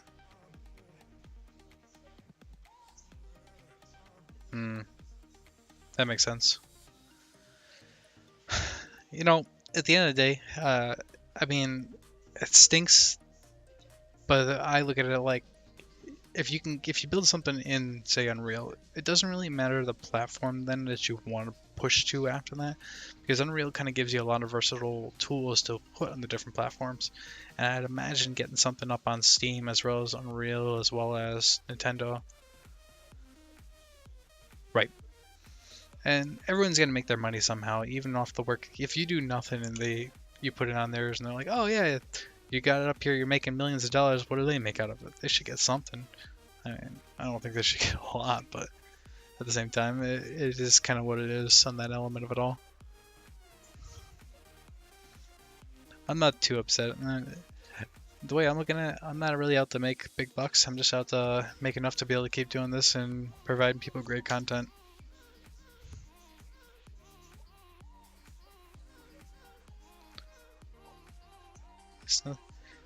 The issue is not the excuse, but the one of the other version. Yeah.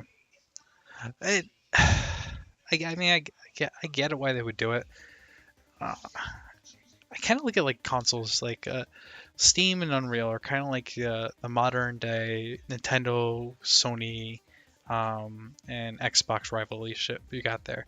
The three of them don't play well together. They never have, and I doubt they ever really will. It'll be nice to see if they ever do start to work together a little bit better. And I do know that Nintendo and Microsoft have become a little bit better friends, but Sony is still kind of on their own, which shocks me more that Nintendo being American and Sony being Japanese. I would think Nintendo and Japanese would want to work together, being both Japanese base. That to me that seems like something they'd want to do more. Maybe not, I don't know. I could be crazy.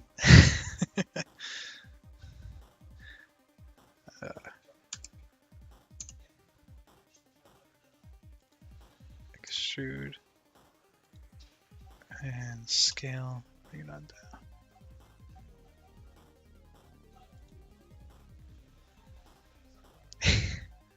Autopod. I'm not sure you understand. Did I do something wrong? I probably already did.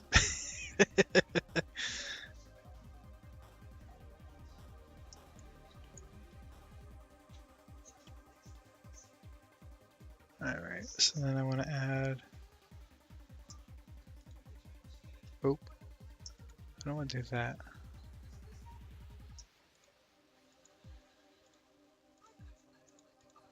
do I get rid of that?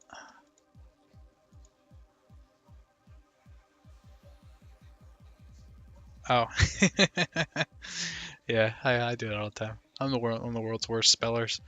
So whenever I were to actually read my RPGs, like I used to make it in RPG Maker back in the day. Do I have a filter on? I do have some filters on for basic chat, only because there's a lot of well, I want to appease to a lot of kids of different generations. I have a nephew who's 9 years old. He does poke on here once in a while into my stuff, so I'm trying to keep it at least somewhat PG rated for kids. And I do host all of my videos onto YouTube as soon as I'm done with them. So that way it gives people that maybe miss the stream the ability to go in and kind of learn how I learned.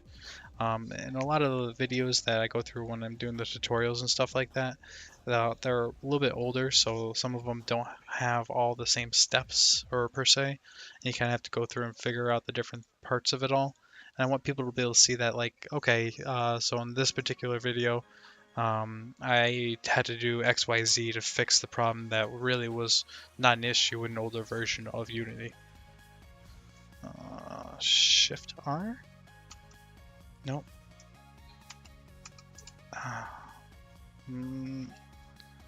Alt R?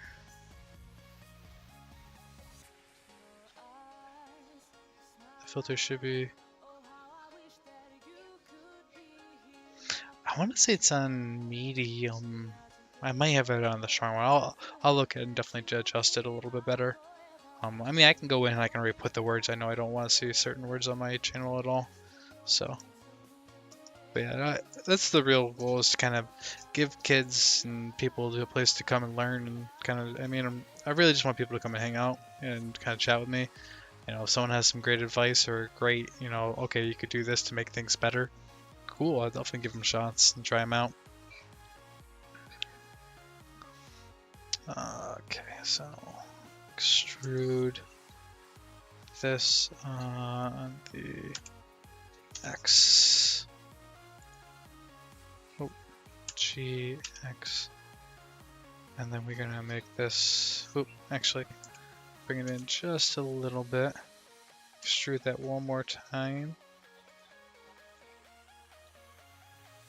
GX, scale it up, scale, make a little booster in each wing too as well.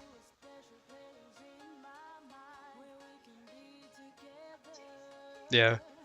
I definitely want to get a little bit more control over my stream and set things up my way. It's one nice thing is one of my nice things I could do, I guess I should say, is that right now as I'm developing, my only job I really have outside of all this is just eBay. So a lot of time I'll be able to develop into this, and I want to actually start sticking to a schedule where I'm able to come on and start to stream from, like, say 12:30 time frame until about 5-6 o'clock, right around this time frame. Today just happened to be, I just really wanted to get on finally. It's been so long. I'm pretty sure it's been at least 2 weeks since the last time I've been on. That's too long. I feel like I should have been on sooner.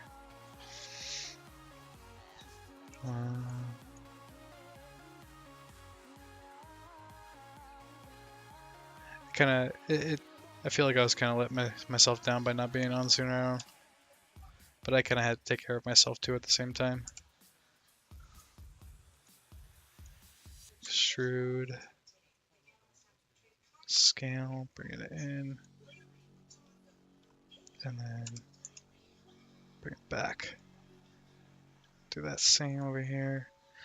What I haven't figured out how to do yet is grab like one side and copy and paste it on the other side. Or do like a split down the middle and an identical flip of it. That'd be nice, because then I could technically just build one half and copy paste or flip it to the other side. That'd be nice. So Dark, you're a streamer yourself?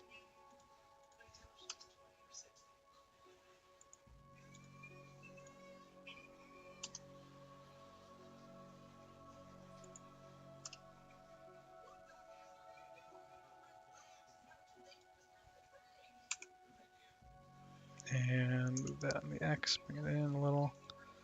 Alright, so now I'm gonna Z or Control Z. Let's bring it up here. A little bit further. There we go. See, like I want to just copy and paste it, but my copy paste doesn't work like I would think it would. Rip. No, I don't want to merge. Vertex groups, make vertex parent. Control P.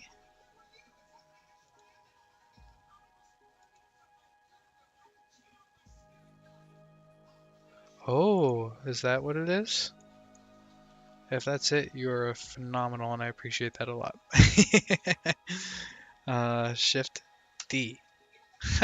Thank you so much. It makes me so happy. I'm, like I said, really new as new comes to Blender. I do want to learn it a lot more.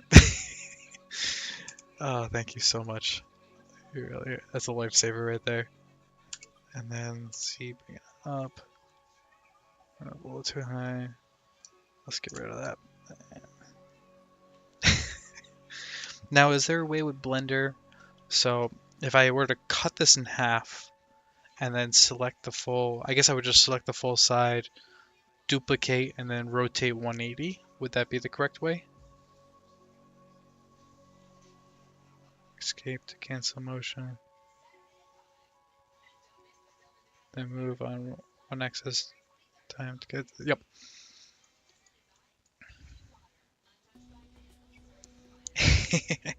Hey, you knew more than me.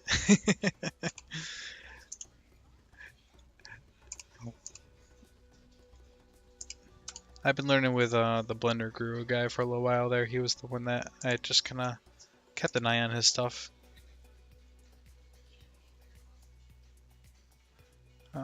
So I want to scale this down just a bit. So there we go. This eventually will be my awesome looking fire coming out of the back. Not really. It's not that good looking. But for me, he'll do the trick. Okay, so we have fire here. I just want to move this in just a little bit. Down. Oh. Down. There we go. So copy and then Shift D. Oh, that's so awesome. Thank you so much.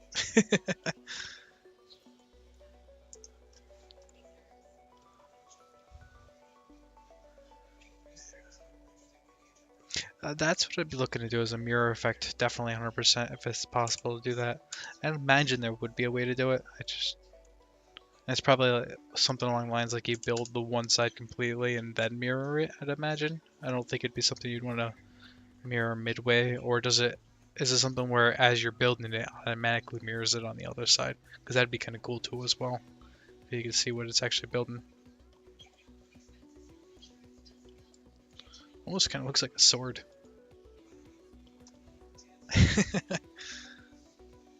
Alright, so we have kind of cool-ish. See, that's pretty cool if it does that. That's something I definitely would want to look into. So extrude. And then scale this in. And then Z this up a little bit.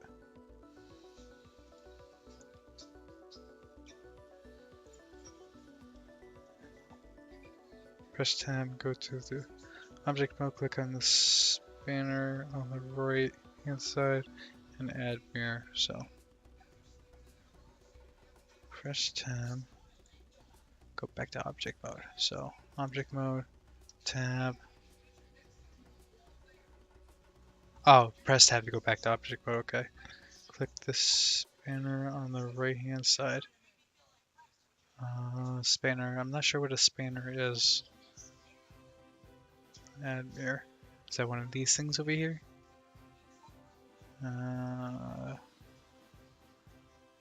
Motion track, no.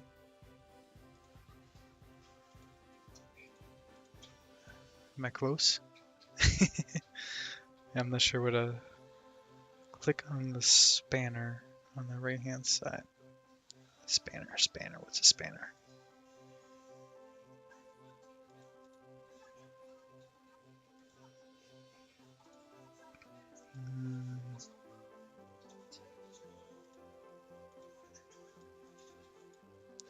It's the vertical column of buttons just past the 3D viewport. You move your mouse over it. 2 below currently selected item. 2 below currently selected item. What do I have currently selected? 2 below currently selected item. So, not this one.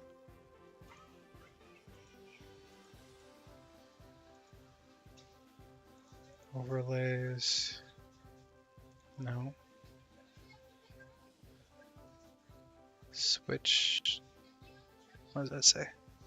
Current view, perspective. Nope, that's the view. Camera view. Let's move. Zoom in and out.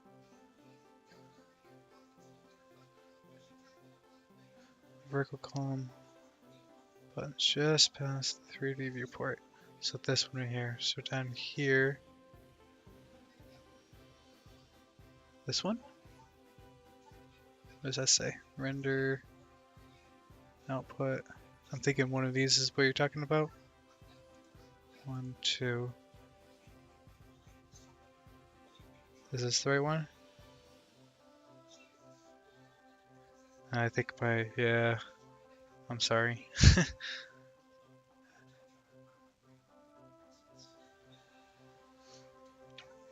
A little bit more. Okay. Am I in the right spot? Which one am I looking for? On the spanner. Modifier. Oop. Would it be in here?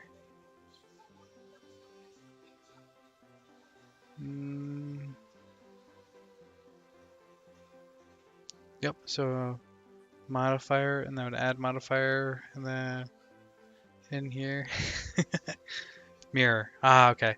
So I would do that, and then it would just automatically mirror whatever it is on the X or Y or Z axis, whatever I set it to.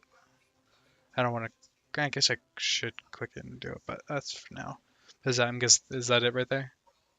Spot on. All right, cool. Yeah. Awesome. Thank you. I'll keep that in mind. Right now, I'm just going to go with what I have just because I've already pretty much got it where I want it to be. Now, after I've got a small, very basic looking ship,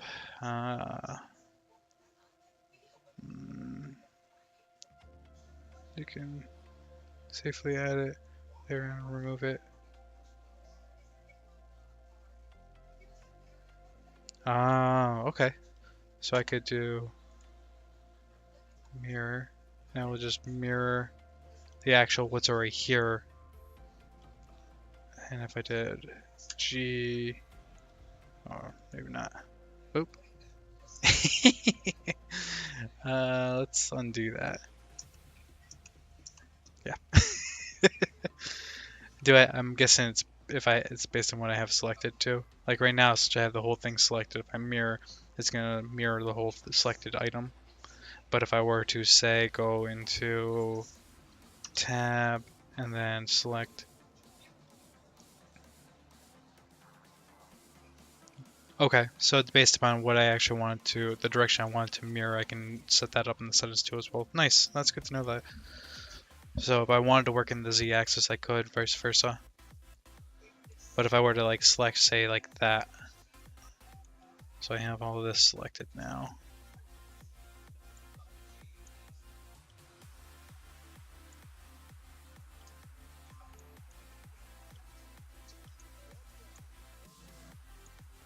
I'm just gonna try something real quick just because I'm curious. Bear with me, everyone. Having a little fun. There. So I have all of that. Oop.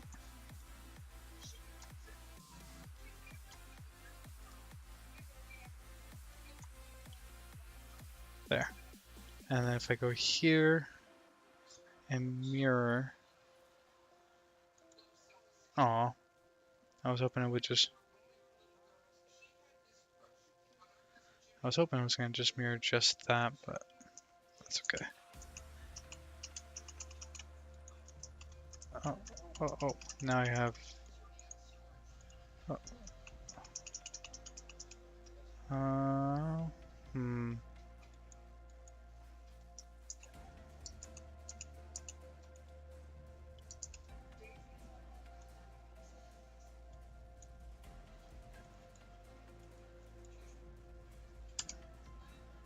Whoa. Interesting.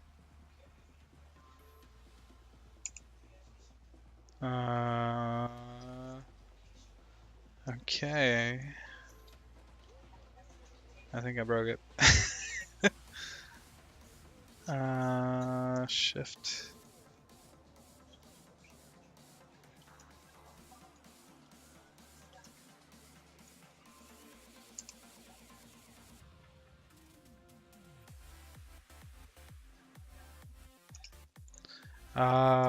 Okay.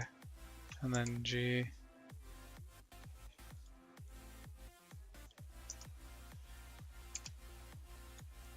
So now it's mirroring it completely.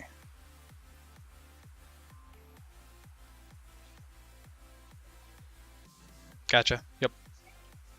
Control C. Well, that goes back. Now, what I'd like to do is, I don't need this now. Oh, it's because I still have it on effect over here. But if I don't use this, if I just X out of this, will that remove it? Ah, okay, I get it. Hey, look at that. That makes sense. So that's what you're saying, where if I didn't like the effect of what was going on, I could just demirror it and it goes away. Now, when I was mirrored like that, would that in the final build, would that use all the same polygon count per se? Like that item over there, it would all have the, if this is 40 faces, that would have 40 faces on the other one as well when it's built. Is that correct?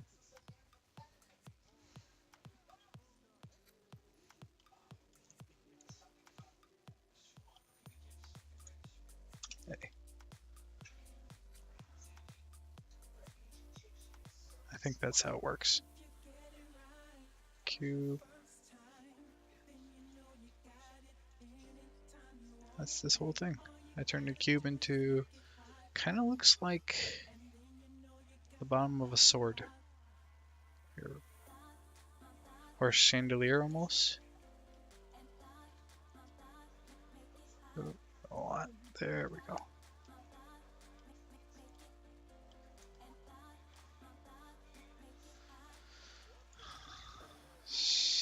Select our A, G, let's get that.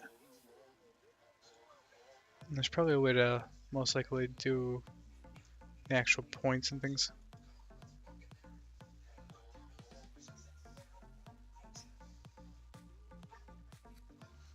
Gotcha. Yep, that makes perfect sense.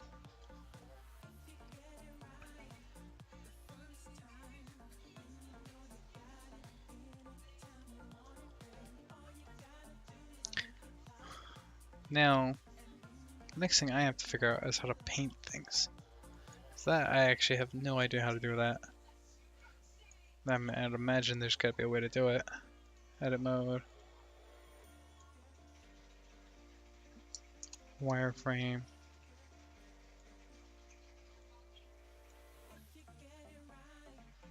And then, is there something that looks like a paintbrush over here?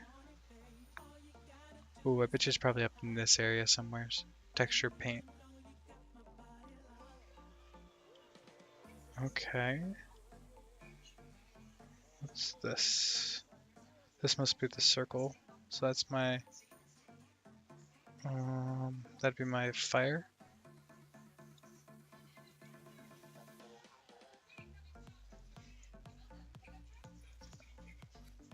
No.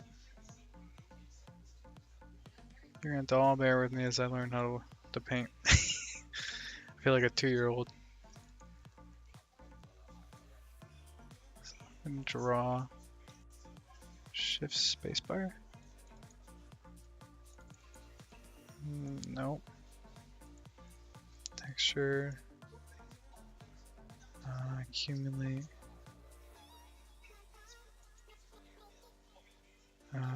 Texture. No.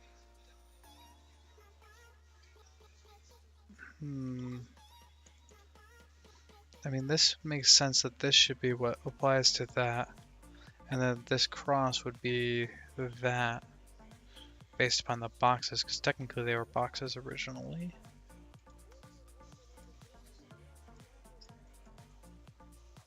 Use gradient? No.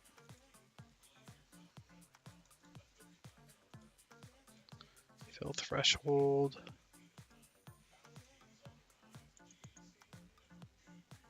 Draw. What was that saying down there? Missing textures detected. Okay. Do I have to add something else in there before?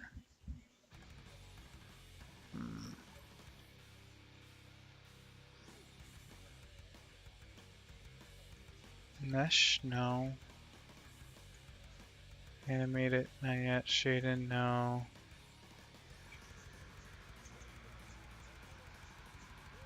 Fill? It's missing the texture. I need this to go over here onto that somehow.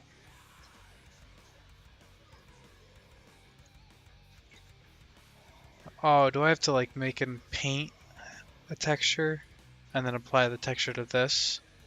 Is that how that's gonna work? That sounds probably right.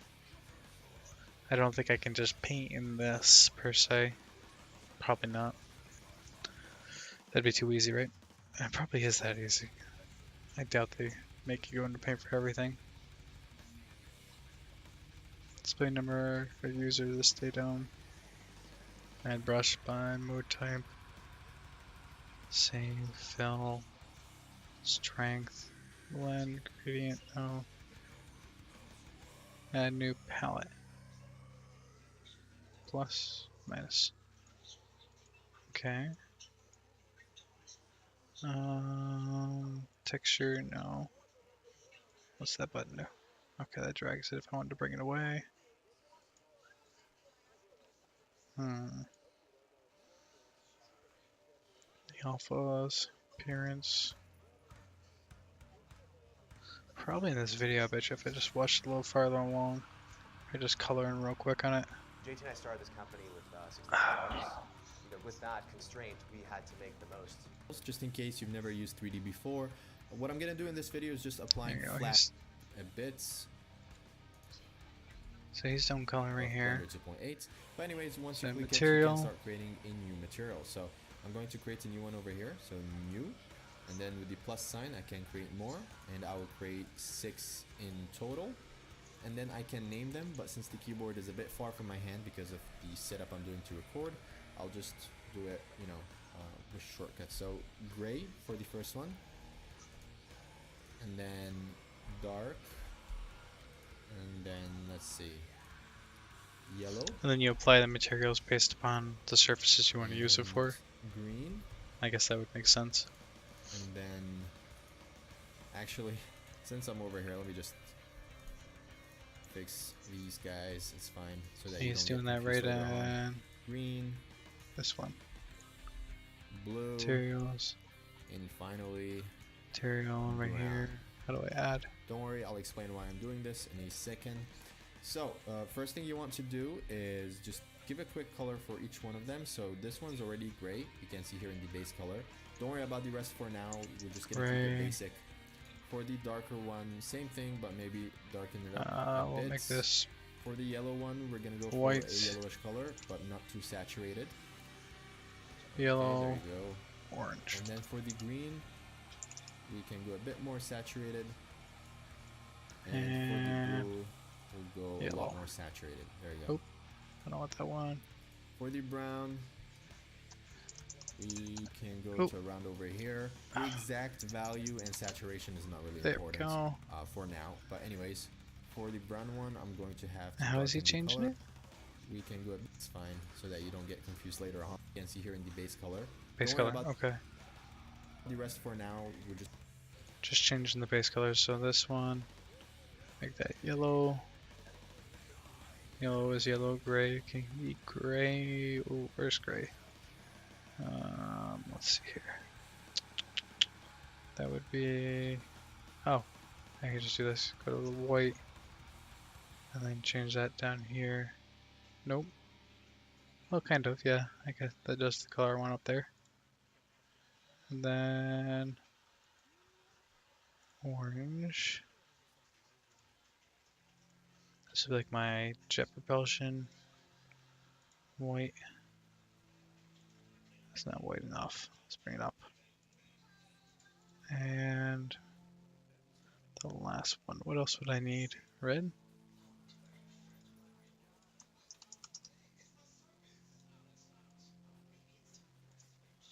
Okay. Now I have those set up. gonna keep it basic. How do I use them? For the darker one, same thing, but maybe darken it up a bit. For the yellow one, we're gonna go for a yellowish color, but not too saturated. Okay, there you go. And then for the green, we can go a bit more saturated. Oh, I'm going full saturation. I don't care. We'll go a lot more saturated. There you go. For the brown, I shouldn't, but yeah. we can go to around over here. The exact value and saturation is not really important for now. But anyways, for the brown one, I'm going to have to darken the color. And perfect. Okay, now we have all of the materials. We can play around with them later on to fix the colors once we start applying them to the sword. Just before applying the materials to the sword, I need to quickly explain that right now we are in the viewport. So there's a difference between the color over here, the base color, and if you scroll down, the viewport display. Now the difference is that if I grab the first one, for now everything is applied to the first material by default. If I change the base color over here, let me just copy it so that I can go back, Control C. So if I change it to maybe purple, nothing happens, right? But if I go down over here to the viewport display and I change this to maybe yellow, then we can see it changes the color of the sword.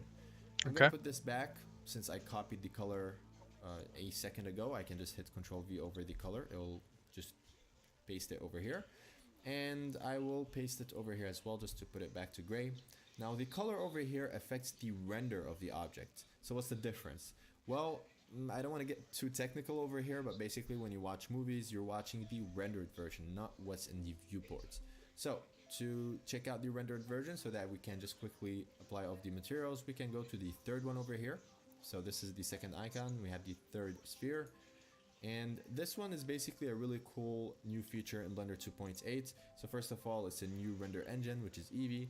And second of all, the third one has its own HDRIs built in. So if you don't know what that is, it's basically just like lights. Let's just say that for now to keep things simple.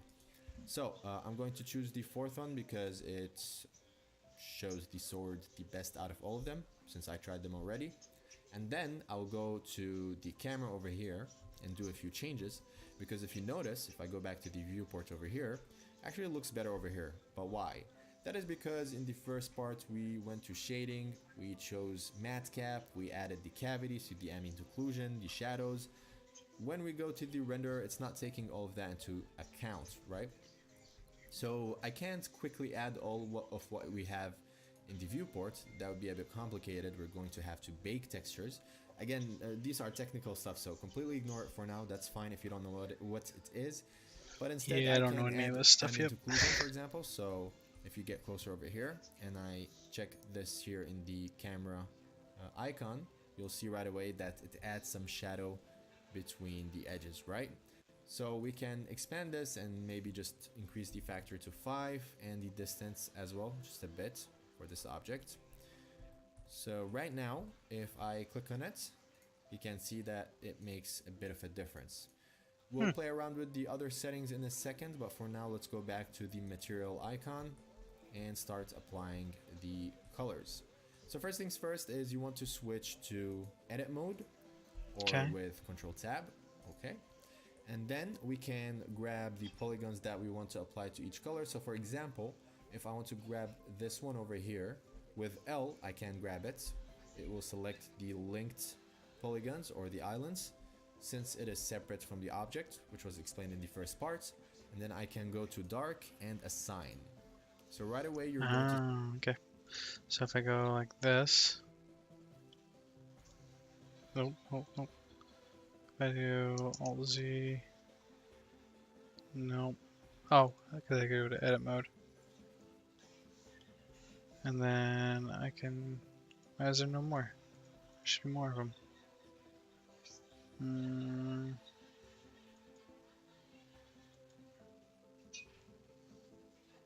Nope, that should only assign to that.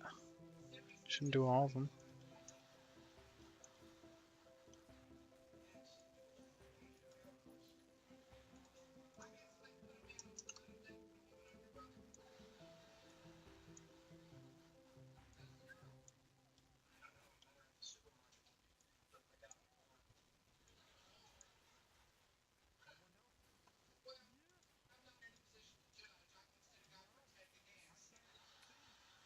Oh, so then orange. Okay, yellow. I get it. White. So this one's gonna be orange.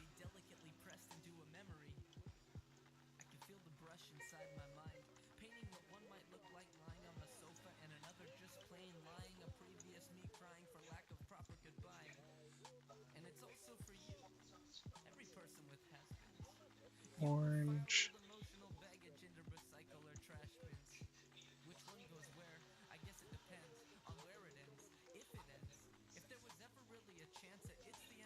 Okay, and then this one.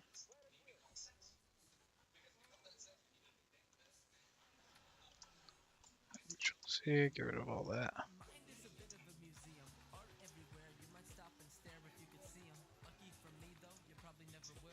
And then if I do, oh, that should be good there, and I go to object mode. Oh, come on, why didn't it? Oh, because I didn't apply it. Duh.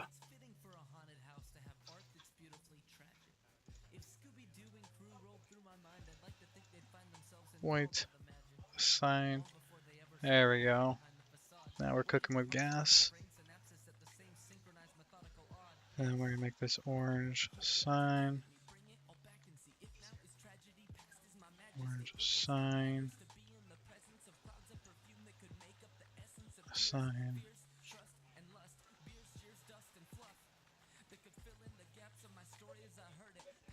We'll do the. Oop, I'll add one more in here. Make this one red. I don't have a red.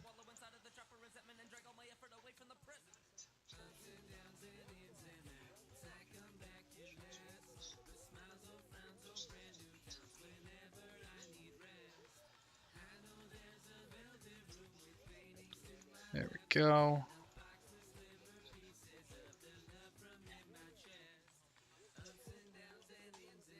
Kind of looks like a the Halloween candies.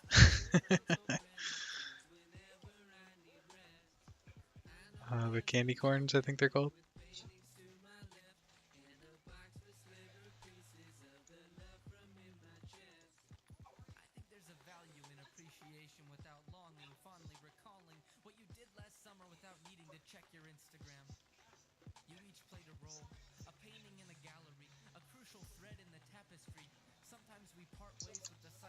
And I can do.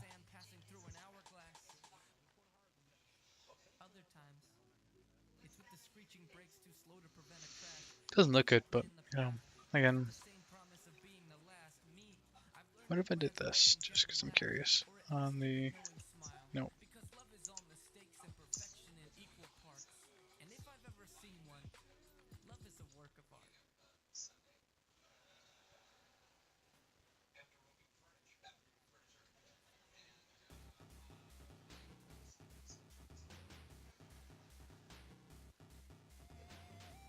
Actually, I think I kind of like that a little bit more.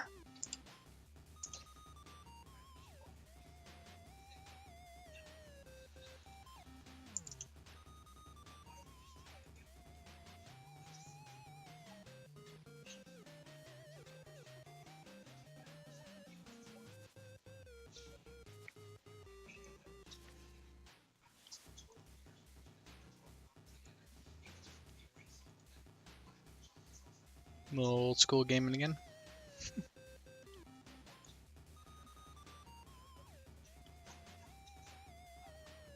Extrude.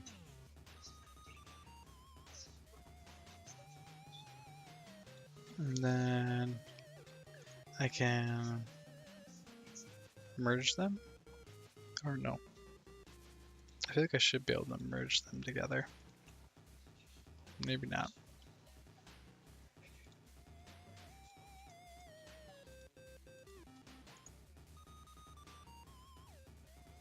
Is there a merge? There's not.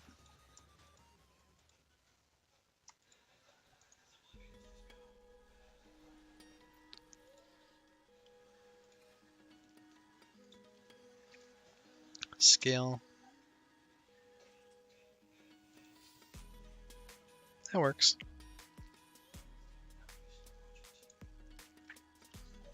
Yep, that works for now. Is that white too as well for some reason? Yep, I want that. I want that color. Actually, I want another color thrown in there.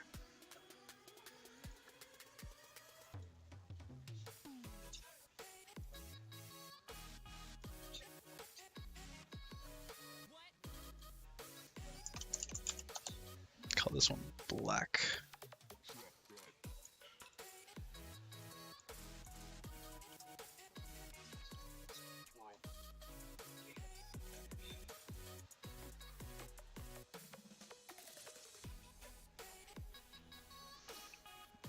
What would be nice is if I can add in a little more detail to it, but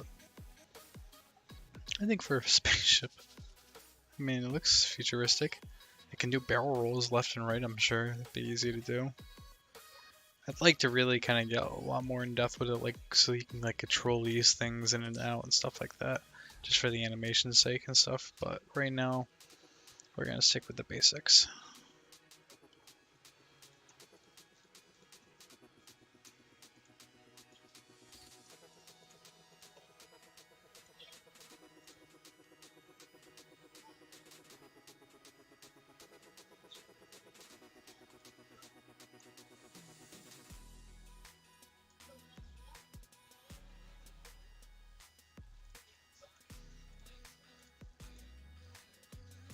Everyone's been having a good day today. So far, so good for everything on my end here, personally. Having a good old time.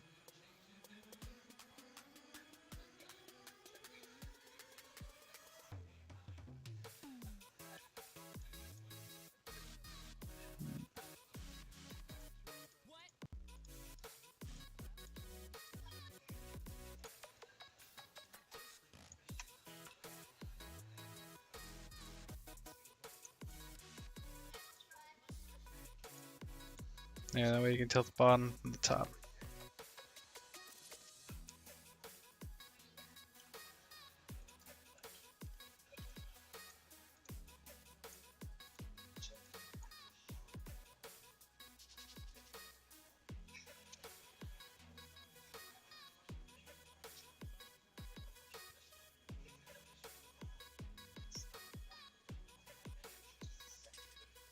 And then if I hit tab, that's my model. I mean, there's nothing to write home about.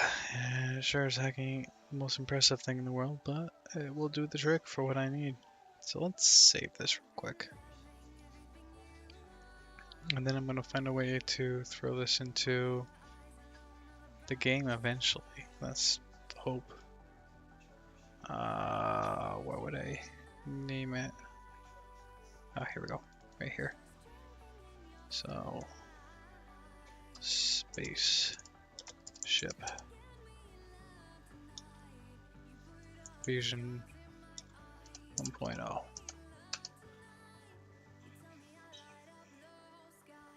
And save as Blender file. I don't want to save it in OneDrive though.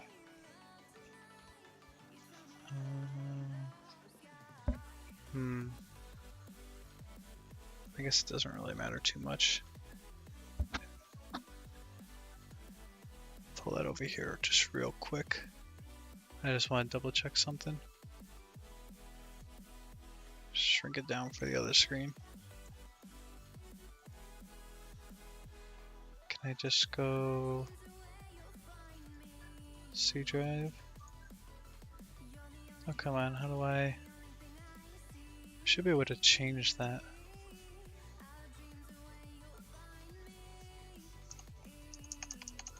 We'll throw it right into there.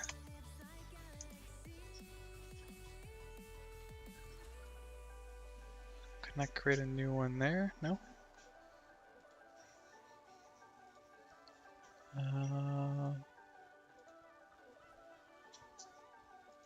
Unreal Engine, and we'll save that under assets. There. That works. Okay, so we saved it now. Eventually we'll pull this into the game. That will be our flying spaceship. Ooh, yay. Look at it, it's great. Not really. But it's the start of something. Down the road I'm going to definitely get a lot more details. I learn more about the Blender program and how to really kind of get in there with the fine tools and cut things up a little bit, move things around, make more of a cockpit area for the driver or the flyer. I'd like to be able to make that independent so it could pop up and down kind of like Legos and things like that. But for now, I'm happy with that. So let's get back over here, and what I want to see is if I can export it directly into here. That's what I want to know. How would I do that? So to do that,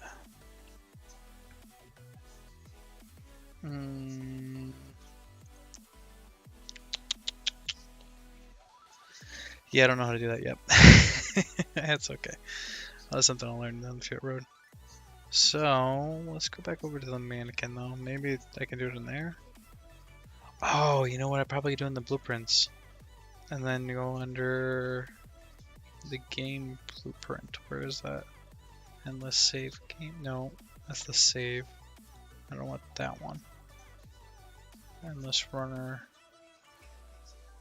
Third person blueprint. And then can I pull in? Oh, nope. I got the idea. I think I know where I need to go. I need to go to one of these and get the endless game. That's the UI stuff. Meshes.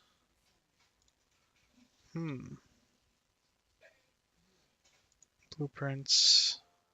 Boots, coins. Magnet master tile. Obstacles. Starter tile. No. Blueprints. Not there either. Main game mode. Is this the one? Let's bring this over here. Let's see here.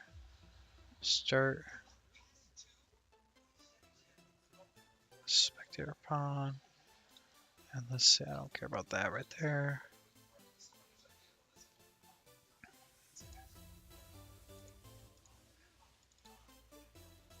Third person game mode. This is what spawns my loops. That's the game mode. So this is the one where this will determine what it looks like if I go to the viewport and I change the mesh to let me think. If I were to export this in there, is that how that would work?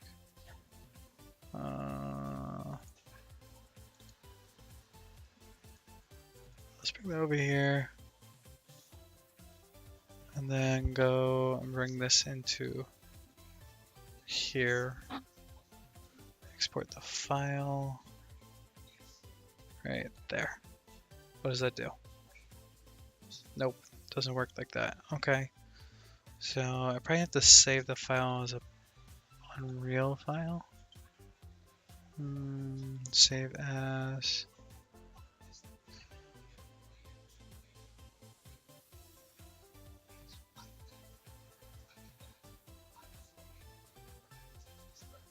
Show.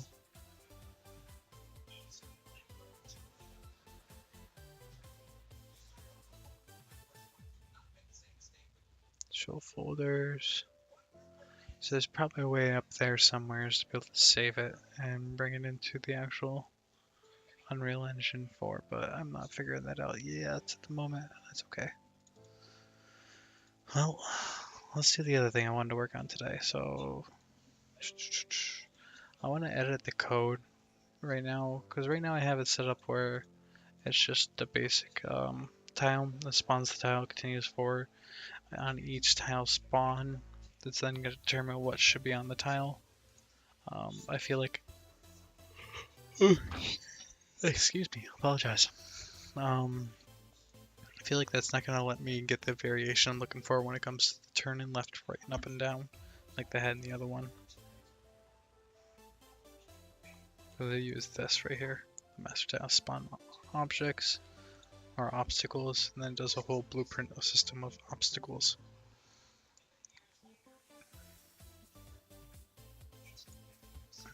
Let's see here. So if I wanted to spawn a potential up and down, I have to randomize give each one, almost similar to how they do the obstacles, give each one a different random value. And I would want to do that in, not here, because this is already tied into the master tile. Although, would I want to do it on the master tile? Because I could do it on the master tile. I could go here, the viewport, and then, no, because then I would have to have a whole separate ramp system right there.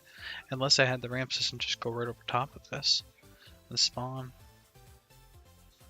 Then that needs to move those. How do we do it in the other game? That's a good question. Unreal. Open up the other one. I want to see how they did it in there. So we have, let's see, the mobile runner, blueprints training, tic-tac-toe. I think it's this one. So this one's gonna be the other runner, I think, right? Yep.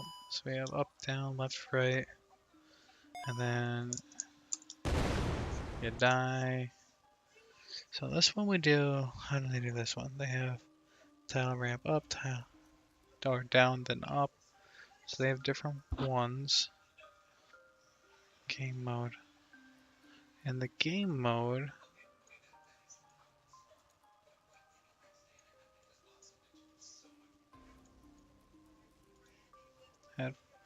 what's the viewport? Viewport's nothing. So it's gonna add floor tile. Current traits, so make sure it doesn't go over X amount of floors. Cast to PT blueprint floor tile. Attach transform, set next spawn point. Current trait add 1. That just keeps it all on the right.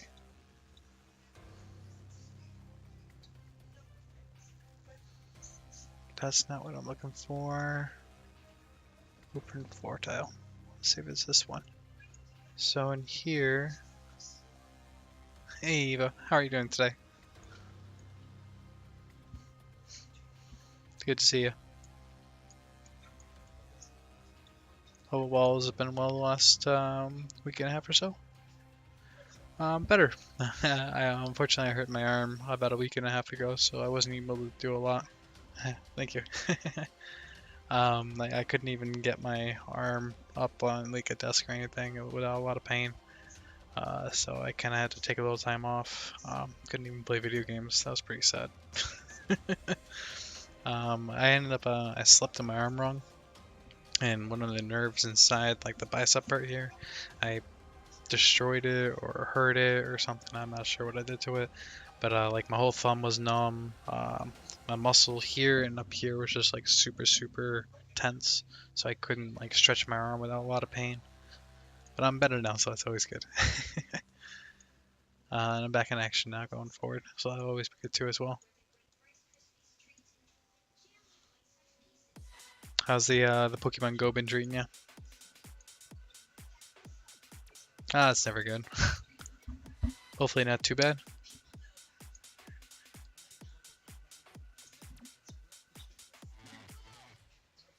Sure, what can I help you with? I'm not sure about how much help I'll be.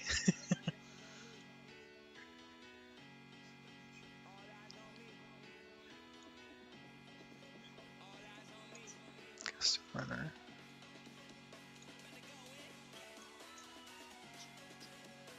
Oh boy. Something I don't actually know a lot about yet. But maybe I can help, I'm not sure. Well, the only thing I know about animations is there's a way to set points where you have like a start point and an end point, and then the start points where the animation, what you want it to look like, and then the end points where you want it to go to. That's about the gist of it. But what's up with the animations?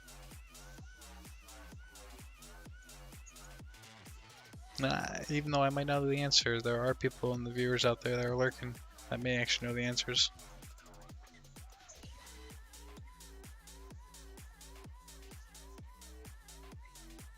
Control the dragon. So what you'd want to do there in that kind of animation, you'd have to have a couple different sets of animations. You would use animations, actually here, I should be able to actually show you with this one to kind of give you an idea.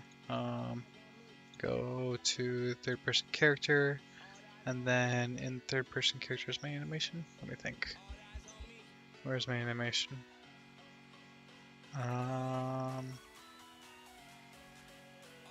Nope, it wasn't in here. Bear with me. I do know I need to look. Just gotta find the spot. Nope. One of these ones is gonna have the right spot. I think it is in here. And this should be, let me see, depth function. No. Support. Well, pretty much what you're gonna have to do to. Now I'm guessing like when you say control a dragon, you mean like click a certain spot here and then click over here, and the dragon will go from one spot to the other. Is that what you kind of mean like that? Okay, so to do something like that, you're going to have to create a couple different animations. You're going to need a idle animation. That'll be where you don't have the dragon selected, and just whatever you want the dragon to do. Whether he's sitting on the ground, on his two legs just sitting there looking around, or if you want him to be flying in the air continuously, whatever you want for the idle animation. Then you're going to need... Okay, cool, you got that one. So you have all the animations in so you have the flying, the moving animation already. So then what you would need if you have those is actually just a timeline. It's driving me nuts because I know how to do this. It's somewheres here to movement. Oh. There's somewheres in these menus that you create animations actually through this. And man, it's been so long. It feels like, oh, here we go. Okay. So you're gonna have to make your different animations for what you want the actual character to do. So what you would do here is you'd right click, then go to, I think it's oh no, right here, yep. Animation blueprint, and then which one was it? I think it's this one right here. The actual animation blueprint, right? Yeah, yep. So you would make this. Nope. No, that can't be right. Oh, wait. Target, yep. So I want that. Nope, that's not right. I'm not making the right one there. Oh, maybe I am. If I open up, let's see here. Okay, yep, no, I do have the right one. So then once you have the animation open, you're going to give it the results of what you want to actually do. So I'll show you with one of the ones that's already opened. We'll do jump. So, oh, this is different than that one. This one, let me think here. Bear with me here for a moment, I can help you out. Promise. I actually know enough about this, I think. No.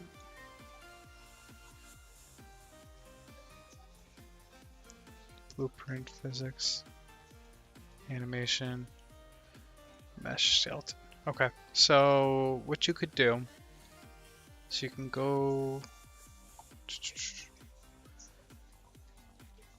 Let me think here. New animation. Okay, and then from here, you can go over to this one. So inside your main area, right click again, you're gonna go to animations, make a blueprint animation, name it whatever you want. I would do one for each, because technically you're gonna do a couple, you're gonna have the actual animation per se, that's gonna make the series of animations, that's gonna string these things together. So what were these? These are her. I gotta figure out what those are first, because that's gonna answer this.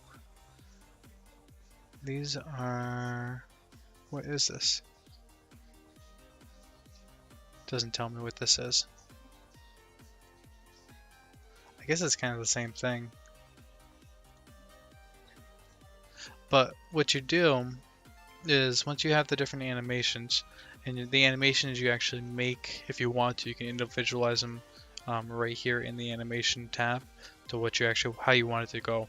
So this is really what it's doing. This is frame 1 and frame 13. If I stop it, at any time you go to the different ones, these are going to show you what the actual character is doing at that animation. So this is where it starts, and it ends with him flying through the air. Okay. So you're going to need all those different animations in a row to make your dragon move. And then once you have them all, you go to... let me think here. I think it's this one. And then you got to get that tree. Where's the tree? But there's a box that pops in here. I think I had it on one of these guys, didn't I? Come on, one of you guys have it, don't you? No, none of them. No. Animation here? No. Animation. No. And they're not doing what I want them to do. But it's not working properly. And with the box, there's a setup where you can tell it, you would put like a little marker up here. So if this is where the normal idle is, and then it can transition from one to the next. So it doesn't technically jump around, because what you'll have sometimes, unfortunately, is if you do a tree system, that you'll watch your character go from, say, stationary to moving, and all of a sudden, whatever the end game, so whatever the actual move is, you'll watch your character just snap to it, and that's not really what you want. You want to kind of transition as the speed, say, picks up to going forward, or then all of a sudden now he starts to fly and go farther and faster and things like that. Man, I know it's possible, and you would make your tree in here. And what you would do is you would just pull in the different animations. So final pose.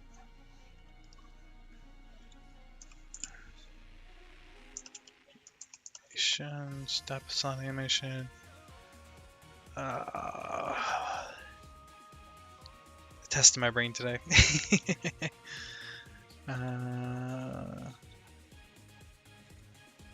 Oh, here we go. That's what I wanted. So, click and drag, or hold shift to move through the preview. Hold shift. So, what you can do here is, this is animation still. And at the end here, this is animation run, okay? And once you can define this, as he's picking up the speed and going to whatever speed is for the max run speed, okay? The max forward distance. And this can be set same for the reverse as well. It's going to transition. Instead of just being here and then bam here, you'll see the character actually move for the most part to make a nice smooth transition for you. Run. Third person idle run 2D. Is that animation? Is there a 2D one? Level sequence. What's this one? Nope, that's not the one we're looking for either. But that's what you want to be able to do. And then once you get that in there, then it's going to be put into, per se, the character themselves will actually have all the animations built into them. So when you pull the character in, it'll automatically, it should play the correct animations based upon what the animation is set for. So if it's set to move forward with W, you should find it translate as long as it's set up with the animation inside the character. Because you wouldn't do the animations per se in the game mode. You'd want to do it on the character side. I'm pretty sure if I remember correctly. It's been a little while though, so a little rusty on that, unfortunately. And by a little, I mean a lot. But go ahead. Sorry. Is it so? What is it about the animation that you're having the difficulty with? Or did I kind of hit it already? A little bit.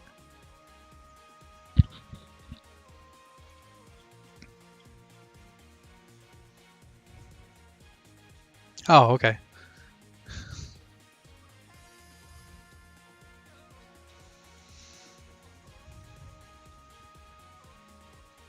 Ah, see, that's a little bit different, yeah.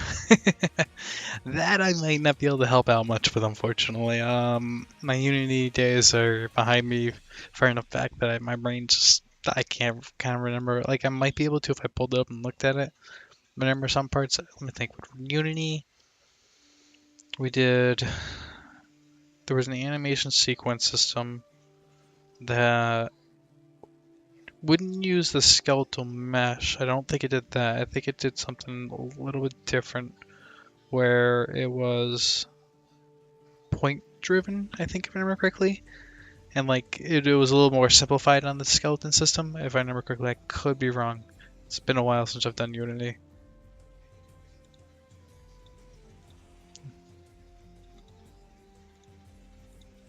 Animation's fun though. I mean, it really gets you the ability to kind of get in there and change things to get those fine little details in there. That's what I'll be doing with the spaceship. Oh, here you go, Eva. You'll like this. I built my spaceship. It's nothing really good at all. What do you think? You like my spaceship? Awesome, mate. Okay, Eva, not a problem. You have a good rest of your evening. You'll see me on more now. Now that my arm's doing better, I'm able to actually get on the stream. I'm going to try to get on at least going forward on the weekdays. I should be on anytime around 1 o'clock, 12 o'clock, sometime in that time frame, until right around now-ish, actually. I'm not going to be on too much longer today. But I'll be on more often now going forward. So it's always a good thing. We'll definitely be seeing you around. And hopefully maybe I can watch your stream, maybe help you out as you're going through your animation as well. But you have a good night there, Eva, okay? Thank you for stopping in.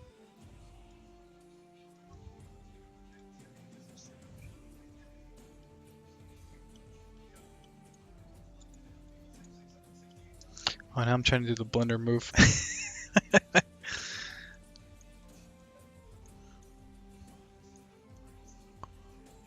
I did all this somehow. That's the movements.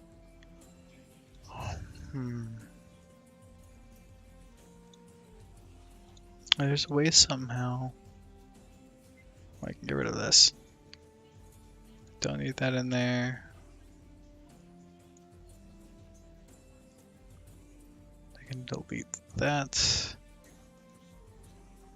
And I think that's the only ones I need to delete. Okay. So what I'm trying to do is from the endless runner, I want to take the cornering system that I have built in here and then export it over to here. But I don't remember how they did the picket system to pick the next one in this particular one. Send spawn points, attach, transfer, attach point. That just grabs the attach point from the actual So like when I pull this up, go to viewport, it makes what's called attach points, and that's just these things right here. Or no, that's the attach point, I think. I could be wrong. Let's see here. Attach point is that right there. Okay. So that would be your attach point. And a tile, that's just adding it to the current length of the level. So you can make that length really whatever you want. Right now it's set to 7 on this particular one. Next spawn point, collision, cast. Cast to blueprint for floor tiles. Attach transform next spawn point. So let's grab the next spawn point. Then add in +1 current straight. So add in a number to it and attach in a blueprint tile to it.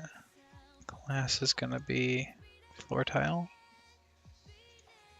Floor tile is pulled from where? I don't know how it does make sense how it actually switches it up though.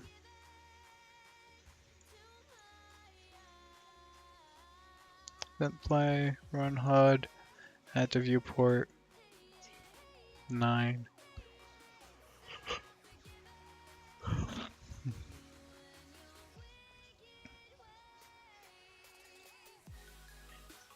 Corner game mode, maybe? No.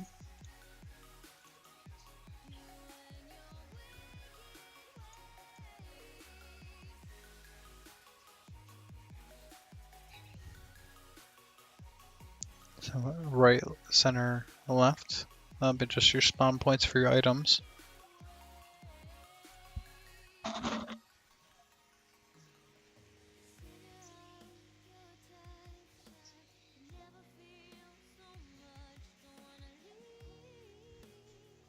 Oh, okay. So this is spawning here the asteroid thingamabobber or the coins.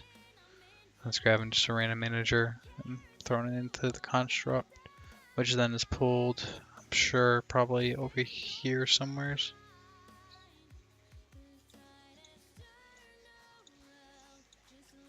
Probably in here is where it's pulled.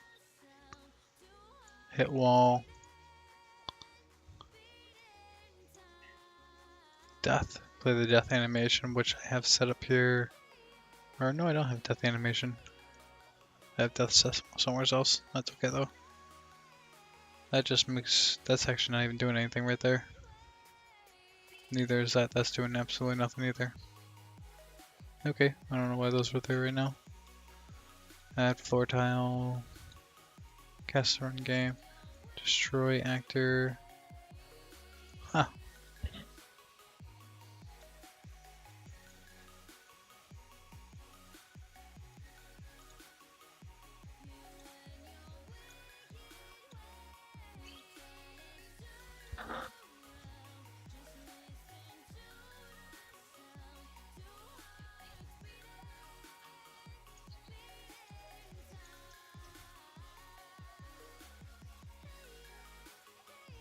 Can I go up? Third person content.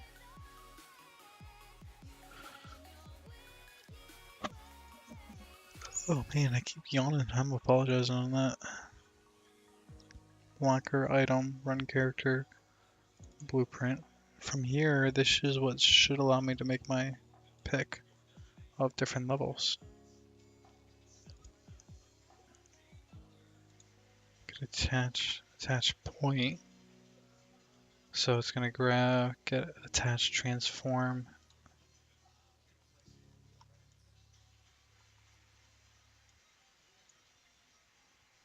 When get attach transform, it's probably doing that maybe in the game mode. Get attach transform.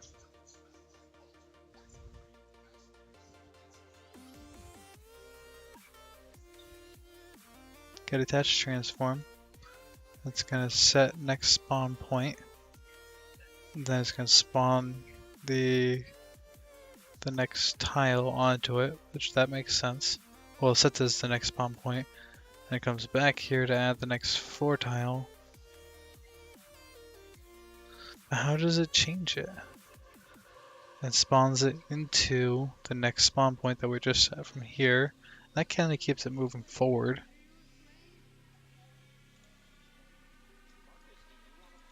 I don't remember how it makes a curve.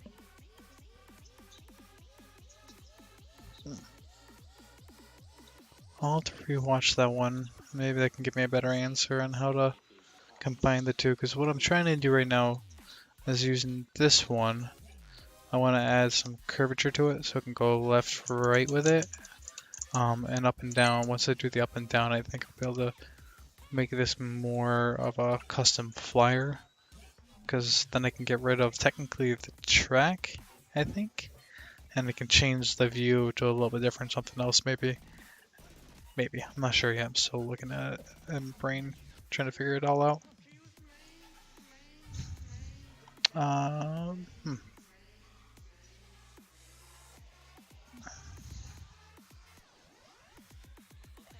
Okay. I think I'm actually gonna take a break for the night. Yeah.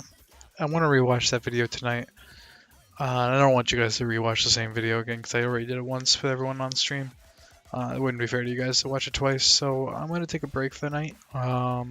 Thank you everyone for stopping out. It was not a very productive day today. A lot of just kind of looking back at where I was and then going forward from here. Hopefully, once I rewatch everything, I can get a better idea how to combine the two of them, and we can start working on really making this more of a runner again.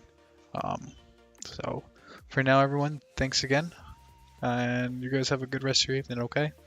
And until tomorrow. Alright, peace out.